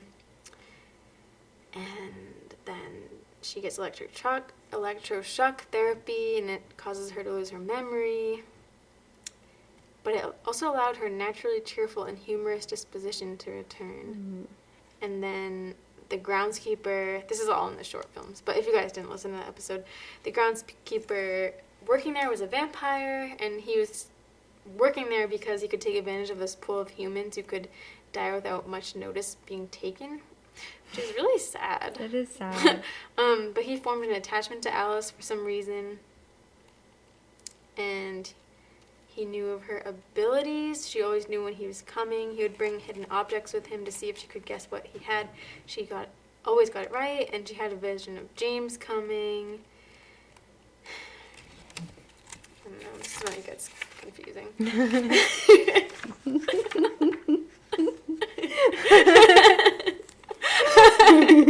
Sighs. Okay, it occurred the moment he caught her scent, old and faded, in her hometown 2 years. Okay, so I guess James had been tracking her. She saw James find her. She told her only friend, the vampire, and he knew that what she was seeing was fact. He planned to escape with her, but Alice saw James catching up to her anyway. He offered other options, but every choice ended with James. Then the groundskeeper decided to change her.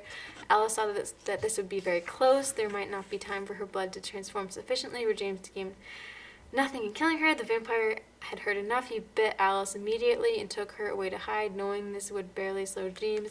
He put himself in James' path to delay him from Alice's vision. He knew James was a strong hunter and that it was a fight he would not win. So, groundskeeper died, I guess. Why would he do that? I know, why? I mean, it's very nice, but why?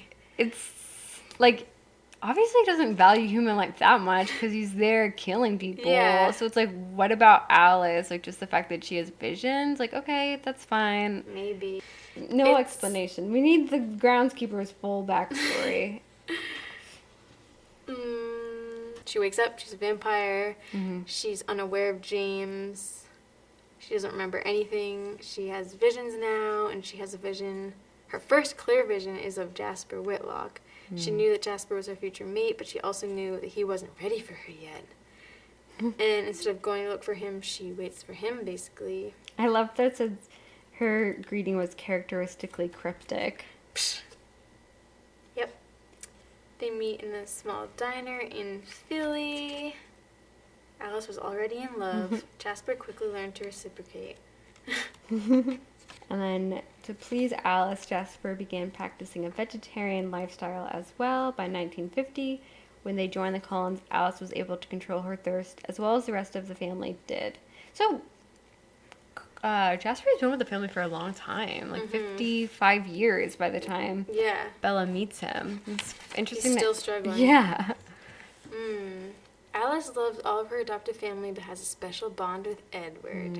Thanks to his mind-reading abilities, he is the only one who truly understands what it's like to live with constant visions of the future. That's cute. He's the only one that gets it. Okay, next is Jasper. Jasper Whitlock Hale.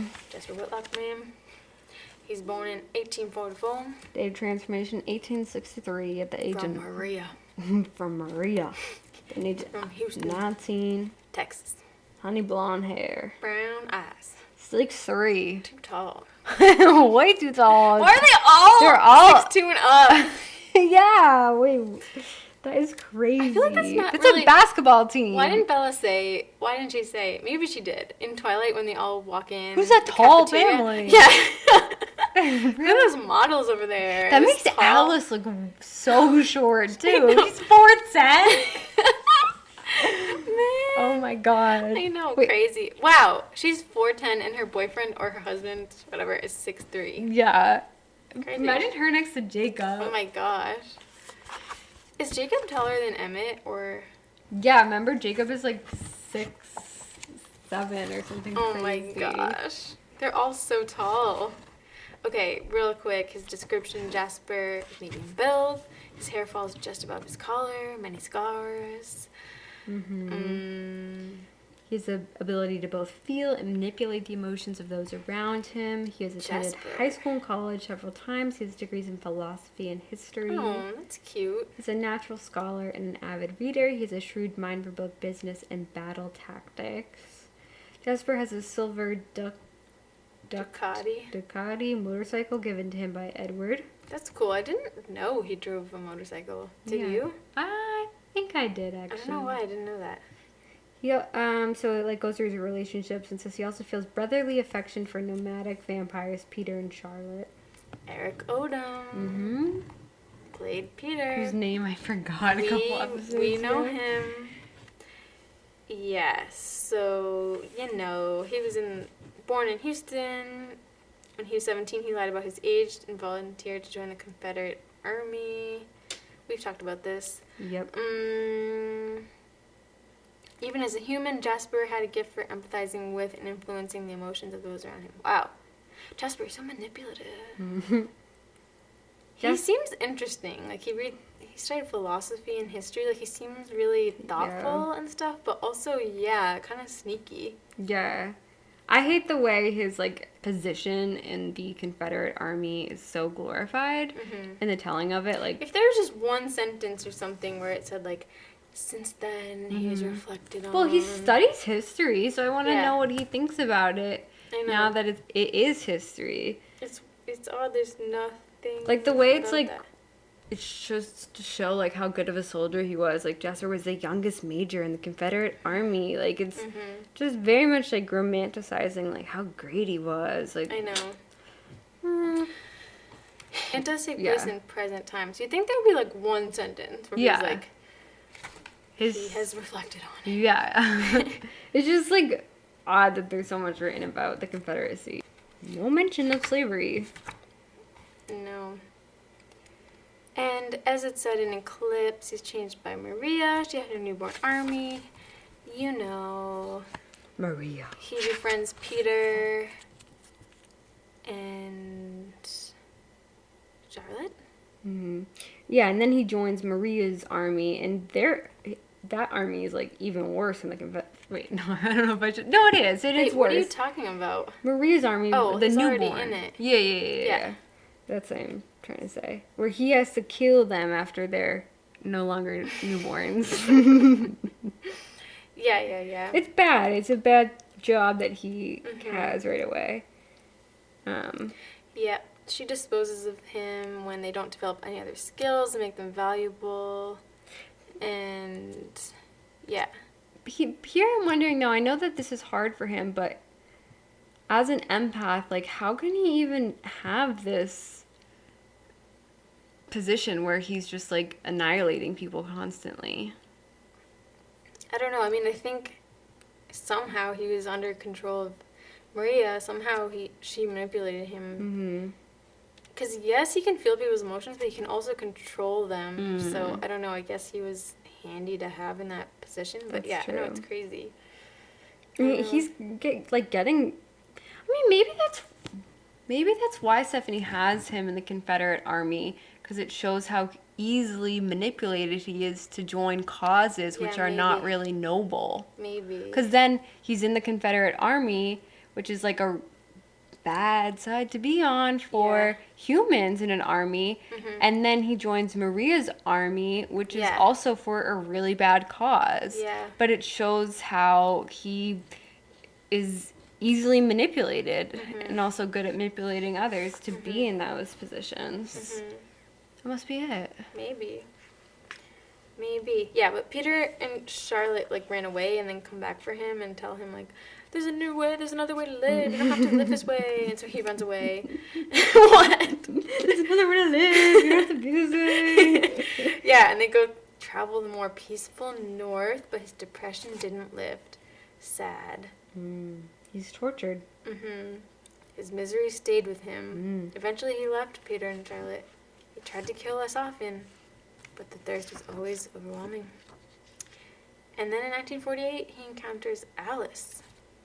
I'm pretty sure in the back there's like a timeline of everything that happens, and I'm pretty sure they got married in 1950. It's interesting. Fast. It says, at Carlisle's suggestion, I know. Alice and Jasper were married. Why? What does that mean? It's like, I'm not comfortable with you sharing a bed. Yeah. You need to get married. Yeah, I don't know what that's You about. cannot share a bed until there will be no premarital sex under my roof. Yeah, why at Carlisle's suggestion? Yeah, is it just like for a cover? I don't get it. I don't know. I also think it's interesting at the very end of his little story. It says, Jasper became fond of the members of his new family, but never developed the deep bonds with them that Alice did. Jasper chose to live with the Cullens in order to stay with Alice. And because of the vegetarian lifestyle, though exceptionally difficult for him, freed him from the negative emotions that had so depressed him. So I think we asked this before, like, if Alice wasn't in the family, would he still be there? Or, like, how does he feel about the Cullens? Yeah. Like, I think we've asked that before. He and doesn't have a deep bond with them. here's the explanation. It's kind of sad. Carlisle, like it says that he considers all of them his children. So And all the others said that they consider Jasper their brother. Yeah. I mean, he does, in the relationships section, it does say that he considers them, but I wonder why he feels so distant from them. And maybe, partially he resents their way of life. Maybe. It does seem like through Bella's journey, he does become A little more closer open. with the whole family. Yeah. I think he has, again, it's never said outright about the Confederacy thing, and I wish it was, but I feel like he has a lot of shame, and I feel like that holds him back. Yeah. Especially about the killing humans thing. I feel like I don't know. It seems like he feels like he doesn't deserve it or something, like their love, or he always is kind of standing a little far I back. feel like he's almost more tortured than Edward is. Yeah. He's really tortured. Yeah, if there's like extremes, I think he's on the extreme end of agony, and then Emmett is on the complete other end. And Edward's like not in the middle, but a little bit closer to Jasper's on the spectrum. What do Jasper and Alice talk about? I know. I'm sure Alice balances Jasper out. They don't even have any similar interests, really. I know. I can't Philosophy, imagine. history, art, stock markets. Hey, Fitz almost knocked down our sound booth, which is a foam contraption that Mel made. Yes. I basically just took cardboard and I super glued it to an old egg crate that was on my dorm room bed. And we have it set out as a little fort that we're recording from. So hopefully it sounds good. Hopefully. All right, that's Jasper. That's Jasper for you. All right, now we got Bella. Oh, I feel Bells. like Bella could have had a lot more information here. Yeah, but we talked about this. I was wondering if it's just because she's the narrator of the books. Yeah. However, we still don't know much about her life before Forks. Yeah. And I don't know, there's always more to know. Do you have any cousins? Yeah. Aunts Who and uncles? were your friends? Yeah. I feel like Fitz just said, now. He's being so talkative. Okay, Isabella Marie Swan Cullen, preferred name Bella. She has birthday. It's September 13th, 1987. Cool. Date of transformation, September 11th, 2006. Why? Yeah. Did Stephenie make her transformation and Renesmee's birthday 9/11? Yeah, I don't get that. Like, I know, like... Oh, that's one of my questions I want to ask her. Like, we could make the argument it's just a date. People are born on September True. 11th, and maybe we want to People are born. destigmatize that date because it is still a date, you know? And people... I bet a lot of people have birthdays on September 11th. and it sucks if you can't, like, celebrate it. But at the same time... in a fictional book. They don't have to have that birthday. Maybe she was just trying to be, like, a little bit contrarian or something, and he's like, hey, it's just a day. Yeah, just... I don't know. And, like, but she didn't need to be, like, 2 days after Bella's birthday. Like, I don't think that's, like, pivotal to the story. Or 2 days before. 2 days before. Yep, Renesmee's birthday is September 11th. Anyone listening, is that your birthday too? How does it feel? Probably not great. Yeah. I mean, it's just... it is just a date, but it carries with it so much weight and grief. Yeah. And so no matter what, when you see that date, like, it's so sad and jarring. Like, even if it's like 9/11 a.m. or p.m. Yeah. Here in America, like, if you say like, oh, it's 9/11, everyone's like, it's sad. Yeah. So it's like just a really sad date to put. It's weird when a tragic event becomes known by the literal date of the tragic event. I always wondered why, I guess nothing caught on, why wasn't there another name for what happened on 9/11? Just like became 9/11. Probably because too much happened. Like you could say the Twin Towers attacks, but like there's also the Pentagon and the other plane that went down. Yeah, what would you say? Like, that's what I hate too about when there's deadly storms and it's someone's name. I don't get that why. Sucks. Why on earth do they do that? Yeah. It's so annoying. I always thought that about like Hurricane Katrina. That's Charlie's mom's name. Yeah. But that's like a beautiful name. Yeah. I always thought that was a really nice name, and then it became like the worst hurricane. Yeah, so deadly. There was like a storm Melissa a few years ago, but luckily it wasn't that bad. So. What were some other bad ones? Hurricane Sandy. Sandy was really bad. What was the one? Oh yeah. What was the one like? Was it Sandy? Like 4 years ago? 5 years ago? That one really ruined like the Jersey Shore. Yeah. I don't know. Just sad. I don't get why that's a thing that people do. Why do we even need? I don't know. I guess it is helpful to name them, but they should be like weird names that no one has, though. Yeah, like dystopian young adult book names. Yeah. Or what's an PETA. Like, I think it's, you know what's so sad is what? Isis was a name. Oh, I know. A girl's name. Yeah, I think Isis is actually a pretty name. Yeah, like that's like so Isis. sad. Like now, if your name is Isis, like you can't go by it. I know. Or you can. Yeah. But some people might. Or think less that. bad, but I hate that Amazon also named their AI device or whatever Alexa. Oh, That's a know. name too. And I know. Now, if your name's Alexa, you can't go to anybody's house and have them address you. Alexa. Yeah. I wonder if anyone's listening to this on speakerphone and that sets off their. Oh, I know. Alexa. Alexa, turn on the light.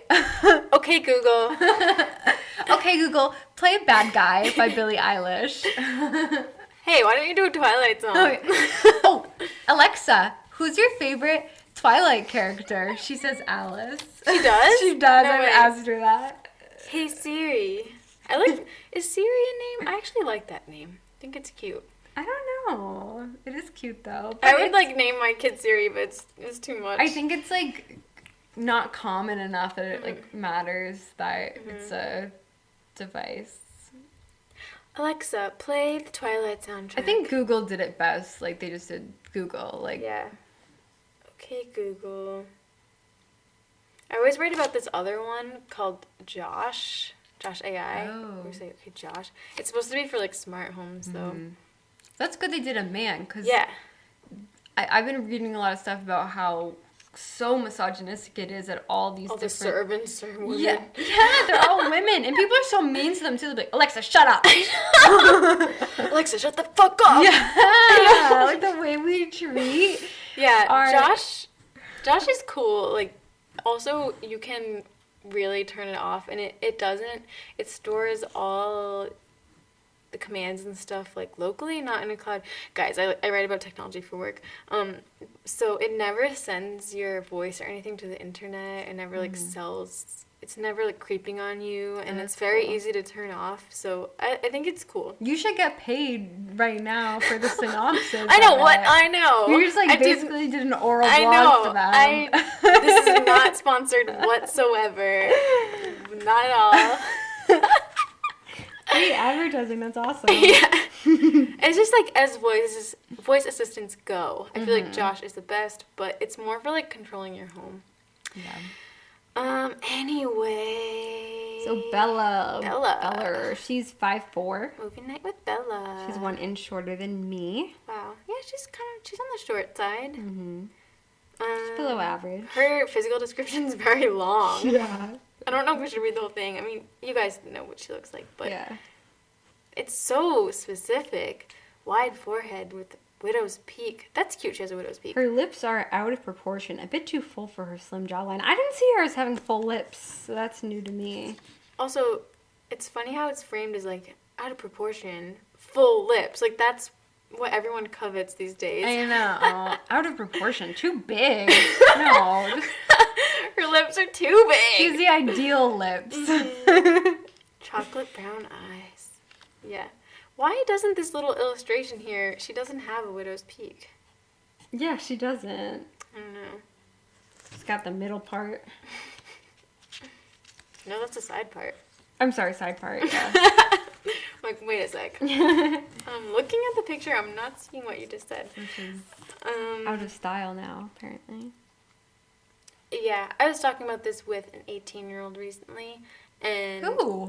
Charlie's sister. I was like, what 18-year-old? I was saying, like, okay, I just feel like people with curly hair can't do middle part, though. And she was like, yeah, curly hair is fine.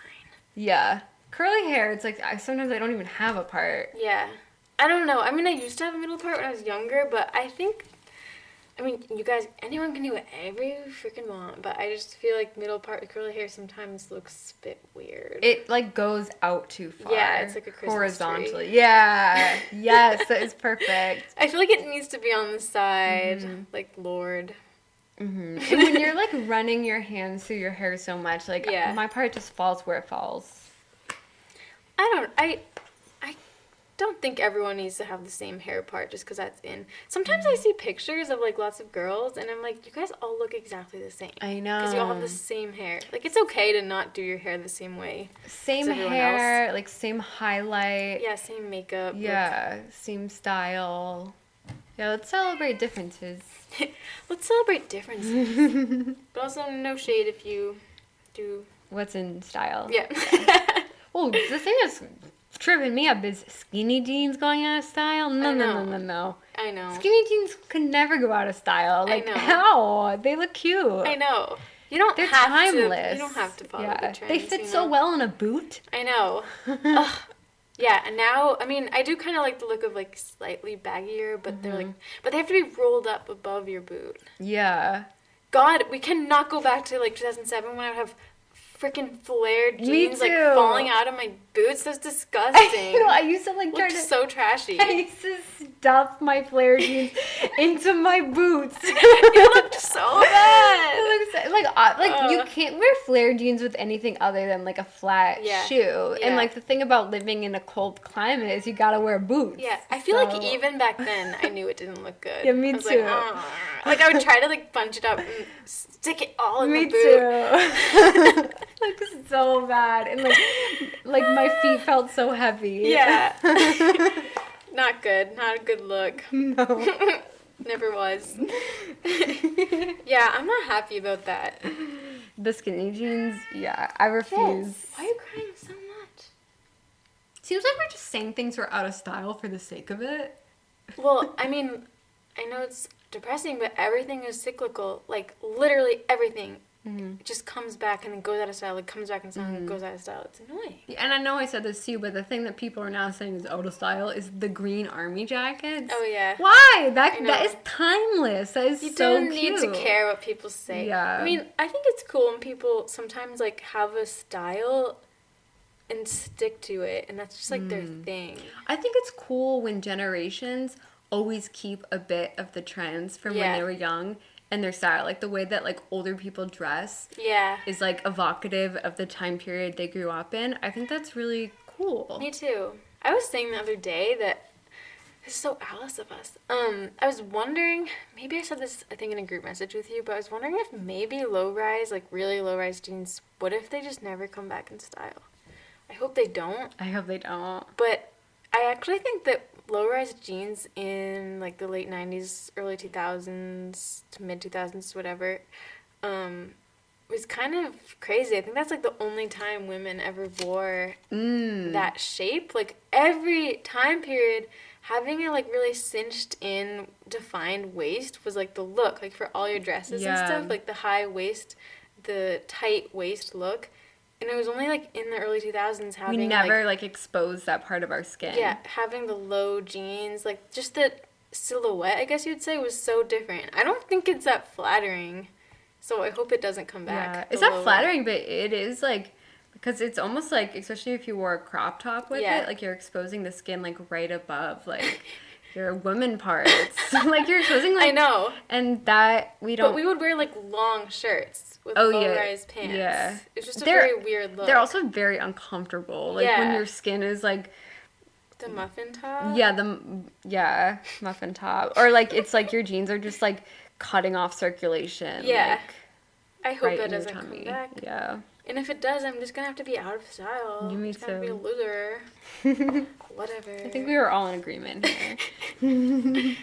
It's annoying that, like, this outside force determines what's in. I know. Like, what the fuck? I know. And we all fall in line with it. We're like, tie-dye? Yes. But I feel like if you are confident in yourself, and if you're a beautiful girl, which you are, then you can wear whatever. Exactly. You know?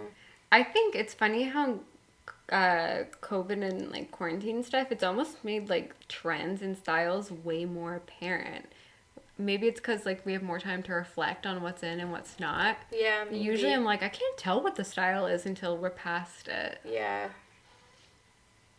Maybe because it hasn't really changed this year, so it's like, oh, this is what it is. Except what's super in is two-piece sets, like a bodysuit.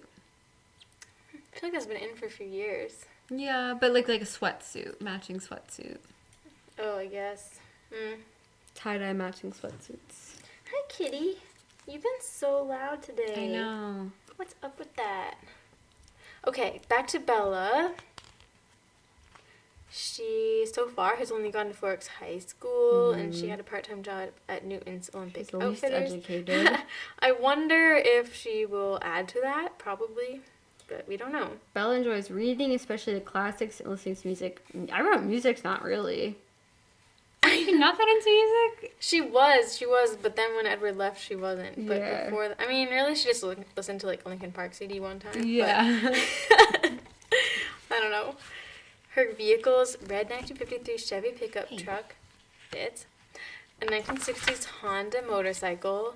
She has so many cars. 2006 Mercedes Guardian and a red Ferrari 5430, which she doesn't even want any of those. They're all gifts from Edward. Funny. Yeah, Esme can just take one of those out. I know. Her relationships. Interesting, it doesn't say that her stepmother is Sue Clearwater. Obviously, they're not officially married, but, like, Yeah. do they get married? We don't know. Isabella Bella Swan was born in Forks, Washington. Her parents, Renee and Charlie, divorced when she was still a baby. Bella lived with her mother growing up mainly in Riverside, California and Phoenix, Arizona. Up until 2002, Bella visited her father in Forks for a month every summer. The climate in Forks was unpleasant to Bella, though, and when she was old enough, she insisted that Charlie meet her in California for a few weeks in the summer instead. Okay, my question for you... Yeah, no. Does she, when she's young and when she's a little bit older, does she see Charlie any other time of year other than I guess one not. big chunk in the summer?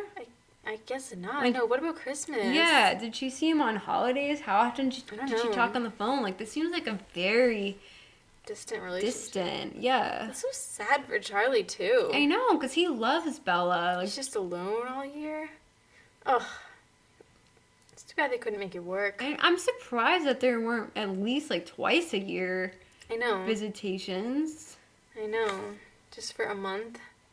Even more. Maybe. Like, I feel like Charlie probably has the PTO. Like, I know. they could meet A halfway. month is a lot.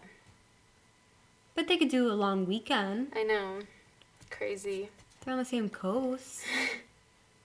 Yeah, it's weird. I guess Bella didn't fit in with her peers in California or Arizona. It's been a little out of step. Mm-hmm. She's kind of like Cinderella. She was doing the household chores.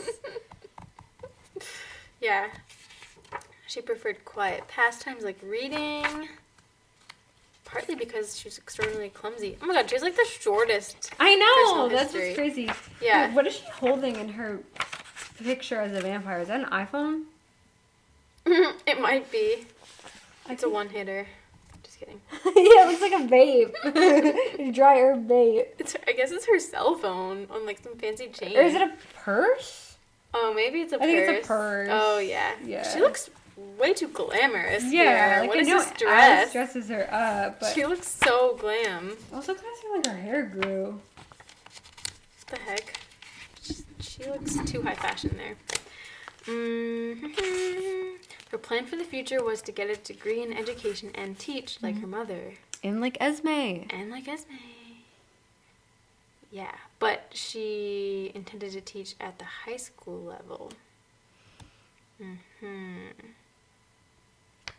Bella arrived in Forks in January 2005 to finish high school in the town where she was born. On her first day of Forks High School, she met Edward Cullen. As we all know. Oh my god.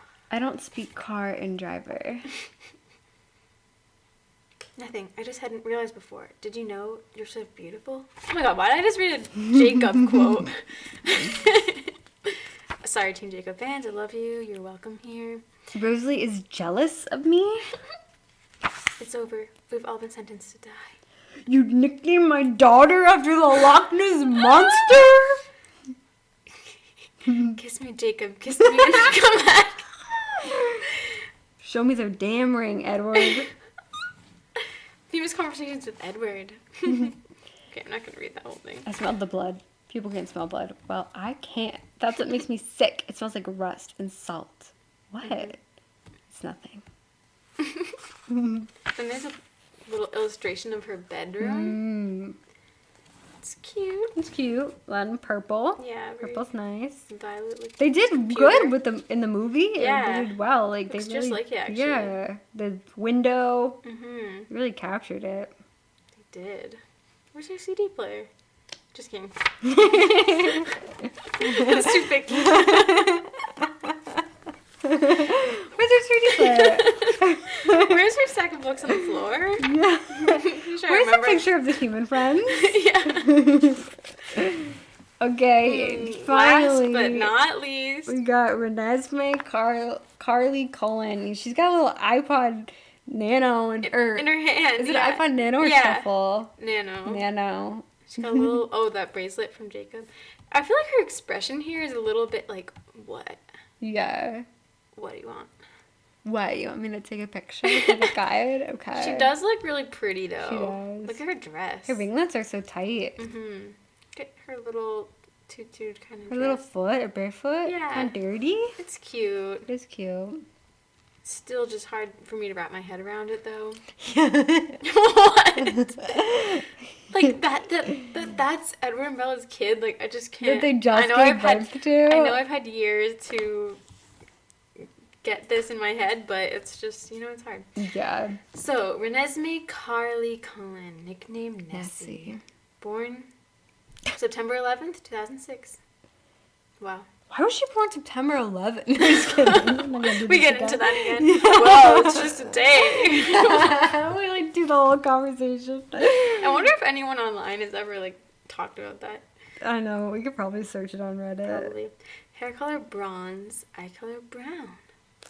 She's 3'5". Oh, I guess she's still a kid. Yeah. It's weird. It's like, how did she pick what height she was gonna put down? She's 3'5". You should say 3'5" and growing. I know. She's probably gonna be a different height 2 minutes later. I feel like later there should be a drawing of her as an adult. Yeah. We don't know if she makes it that far. Oh my god, Mel. I think she does. We don't. Not in the books. Wow, her crib is fancy. What the heck? It is fancy. Born healthy, more beautiful than her father. What? And strong. Renesmee needed a crib made of wrought iron. Wow. So she can show people her thoughts. You guys know this by touching their skin. Very Aro. She's taught at home by her parents, extended family, and friends. So she's not going to go to school. Real school, it seems. Maybe later she will, but yeah. sad. Not yet. She's no not kid ready. Friends. She likes to hunt with Yeah, Jacob. she has no friends. Sad. Wait, that's so sad. She only hangs out with adults. She'll never have a kid friend. Can she go hang out with Claire, whatever?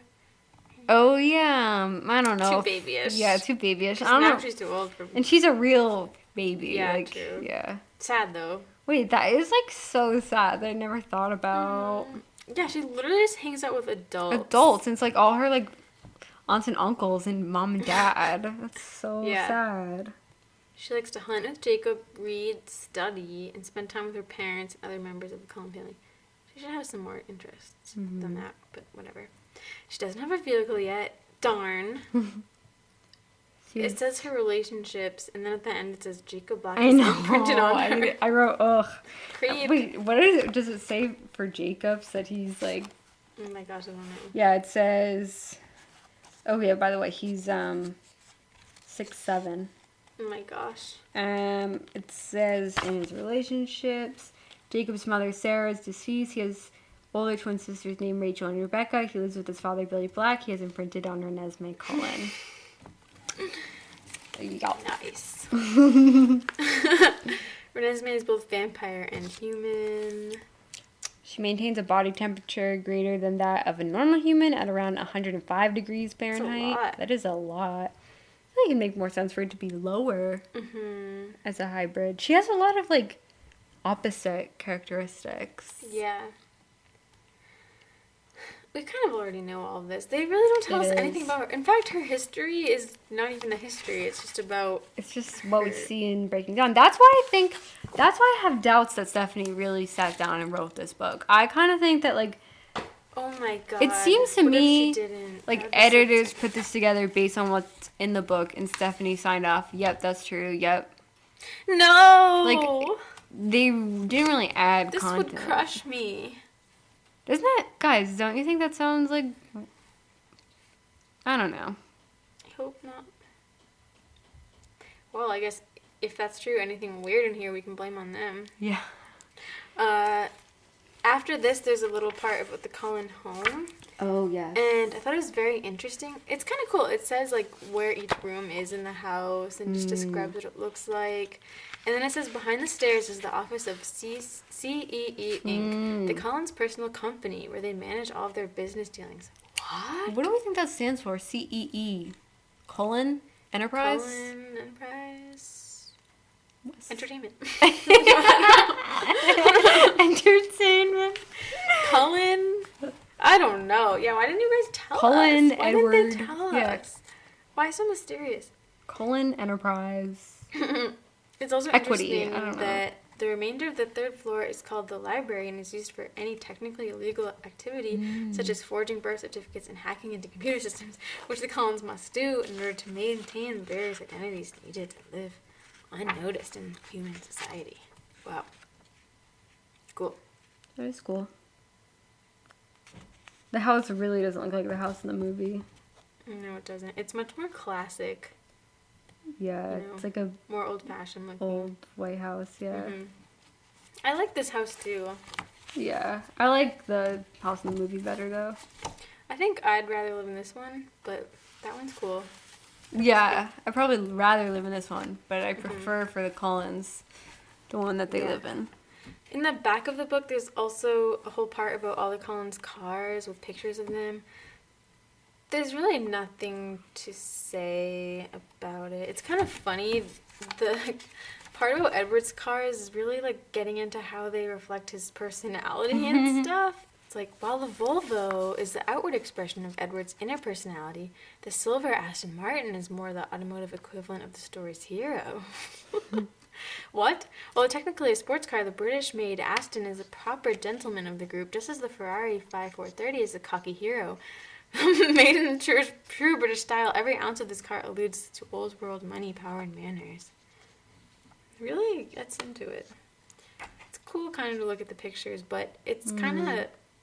I mean, if anyone's a car enthusiast, maybe this is cool for them, but it's kind of unnecessary. I mean, it tells us, like, the engine, the horsepower. Like, why? That's funny. Yeah, Stephenie must really love cars. She loves them. It's fitting that Alice would fall in love with this car, which offers the same characteristics that she possesses. The Porsche is generally the smallest of the exotic race, offers fewer cylinders and less power in a package. Aww. I love that Stephenie put, like, so much thought into what car each of them drive. And, like, had those cars reflect their personality. I think that's a sign of such a gifted writer. That is cute. Very cute. Yeah, the truck. We're back. Guys, I don't know why it stopped recording. This is the first time it's ever happened. I know. Luckily, we only lost like a couple minutes. Yeah, like I don't know if anything we said was like that important. We kind of wrapped up talking about the cars. Mm-hmm. And was it me saying that I think it was ghostwritten? Yeah. Maybe it's for the best that was cut out. Yeah, well, it's interesting because in the beginning there is a part where it acknowledges two women from the Twilight lexicon for their contributions, and we're just like, Yeah, what does contributions mean? What are the contributions to the guide? Yeah. Mm-hmm. And then I was just like, the Cullens. Yeah. And then asked what your favorite Cullen was. Oh, and I said Emmett. Besides Edward. Yeah. And I said Carlisle, I guess, but also like Jasper. And okay, that's such a cop-out answer. What's my answer? I can't say 3 people. I was like... Carlisle. Yeah, I think your answer is Carlisle. And then I was comparing the Cullens to the Sims. Yeah. Okay, wait. I feel like you didn't finish that thought. I didn't finish, yeah. So basically, when you're playing the Sims, like, you know, sometimes they go through stuff. Like, their mom catches on fire. Yeah. And they think about it for a few days. Yeah. And they're sad for a few days. And, like, maybe it's a part of their memories. But, like...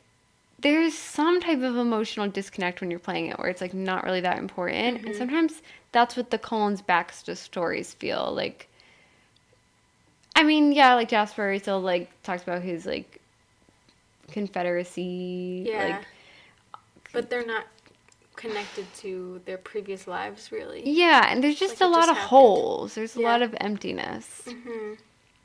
I mean, anyone who hasn't played The Sims probably won't relate to this, but I also think some of the Cullens, it's like, okay, when you play Sims, sometimes there's a couple people in your family that you create that you really feel like you know, like you totally get their personality, you have like their whole life planned for them, like you just really know them. And other ones you're like, I don't know what I'm gonna do with this one. He's a punk. And you like give him black lipstick or something, and that's really all you know about him. Some of the Cullens, I think like Esme is a little bit like that. Like, she just doesn't feel very fleshed out to me. Yeah, she's like one of the people living in the house, but you you don't really do much with her. Yeah. Yeah. But this got, unfortunately, erased, I guess, or didn't record that. I was saying that I think the Cullens are really cool, and I think people, when they're new to Twilight, are very captivated by them. It's like, oh, wow, there's like this whole family of vampires. Oh, my gosh. And I think they're cool characters. It's just, we want more, and I feel... a little ungrateful that we have this guide, and I'm still feeling like I want more, but I don't know, it just feels like we didn't quite get the in this and in Midnight Sun. I still feel like we just didn't There's always something missing. But maybe we'd never be satisfied. I don't know. But I do think the guide could have had more. I don't know, what do you guys think? Yeah, I think so too. I do wonder, I don't know. I do wonder if it was ghostwritten or parts of it were ghostwritten. I think parts definitely were. But, like, why? Maybe she just didn't have time. I think she didn't have time. Or she didn't want to do it. I mean, this was when she was producing Breaking Dawn. Yeah. So. But it's just odd because I feel like if I had this gig, I would just be like, yeah, hell yes. Yeah. And I'm just typing away at my computer. I mean, she definitely probably had people who at least, like, read the books and went through and, like, made notes for her or something. Yeah. Like, of course she would have help, but it just seems like she probably was like, okay, someone else could take over this section with everything. But do you think she would really let them just say things like, Rosalie had 2 younger brothers, like they could just make that up? Or do you think she had like a little notebook? She probably had a little notebook. I mean, I don't know, but like some things like the Renesmee one, I could have written that. Yeah, that didn't provide anything. Yeah. At all. The Bella one didn't. Yeah. The Emmett one didn't really. Like I said, he womanized, I guess. Yeah. But, like, we could have guessed, maybe. I don't know. Yeah. I mean, if you read the bonus feature, which was available at the time, you could put that together. Dang. But I can also see the argument of why this is just a guide. Why include new information, I guess. When really you would want new information in a new book. The guide is interesting. Like, there's a part in the back. First of all, there's a timeline of everything that happens, including, like, the Volturi, like, thousands of years ago, stuff like that. But then there's a part where it goes through just, like, all the plot points of all the books. It's almost like if someone wanted to watch the movies but not read the book because they didn't feel like it or something, they could just look at this and then they get it. Even the like author thing makes it seem ambiguous about who the author of this is. It says a companion to the #1 best-selling series by Stephenie Meyer. Yeah. But it doesn't say on the cover that she's the author. Yeah. A companion. Yeah, it doesn't say like by Stephenie Meyer. And then on the back it says Stephenie Meyer is the author of the #1 best-selling Twilight Saga and the host, but it doesn't say she's the author of this book. Wait, but there's like a little letter thing in the beginning. Well, maybe it's fake. I don't know. Dear reader, working on this guide has given me a chance to reflect on how much this story has changed my life. One of the best ways things have changed is the opportunity I've had to get to know so many of my readers. I'm always impressed by the funny, caring, interesting people you are. I truly feel that with your enthusiasm and dedication, you've brought as much to the series as I have. Little Brown and I have been working hard to make this guide interesting. Yeah, Little Brown and I. Yeah, working on the guide doesn't mean she wrote the guide. Hope that we've succeeded. I've never presumed to expect that all the questions have been answered, but fingers crossed. I think we... Yeah, it's interesting. She says, I think we got the big ones, plus money that no one's ever asked before. Enjoy. Yeah, it sounds like a collaborative effort. Mm-hmm. For sure. It definitely wasn't an opportunity to add, like, new things. Mm-hmm. Note from the publisher. Yeah, why is there a note from the publisher? I think that's possible. It was just kind of put together As another thing they as a could sell. companion, but not. You guys like that? You guys like that? Actually, shout out very loud on the thing. Twilight Podcast. Vampire. If you're listening to this falling asleep, we hope that this was a very great experience for you. Thank you so much for coming. Goodbye. Goodbye. We have a plane to catch. I hope they can hear this. Guys, we love you. Goodbye. Go to sleep. And if you want more episodes, we're on Patreon. We have more episodes every week. Yes. Yep. And It's optional. yes, totally optional. No pressure. No pressure. We love you. We love you. Maxine. Bye.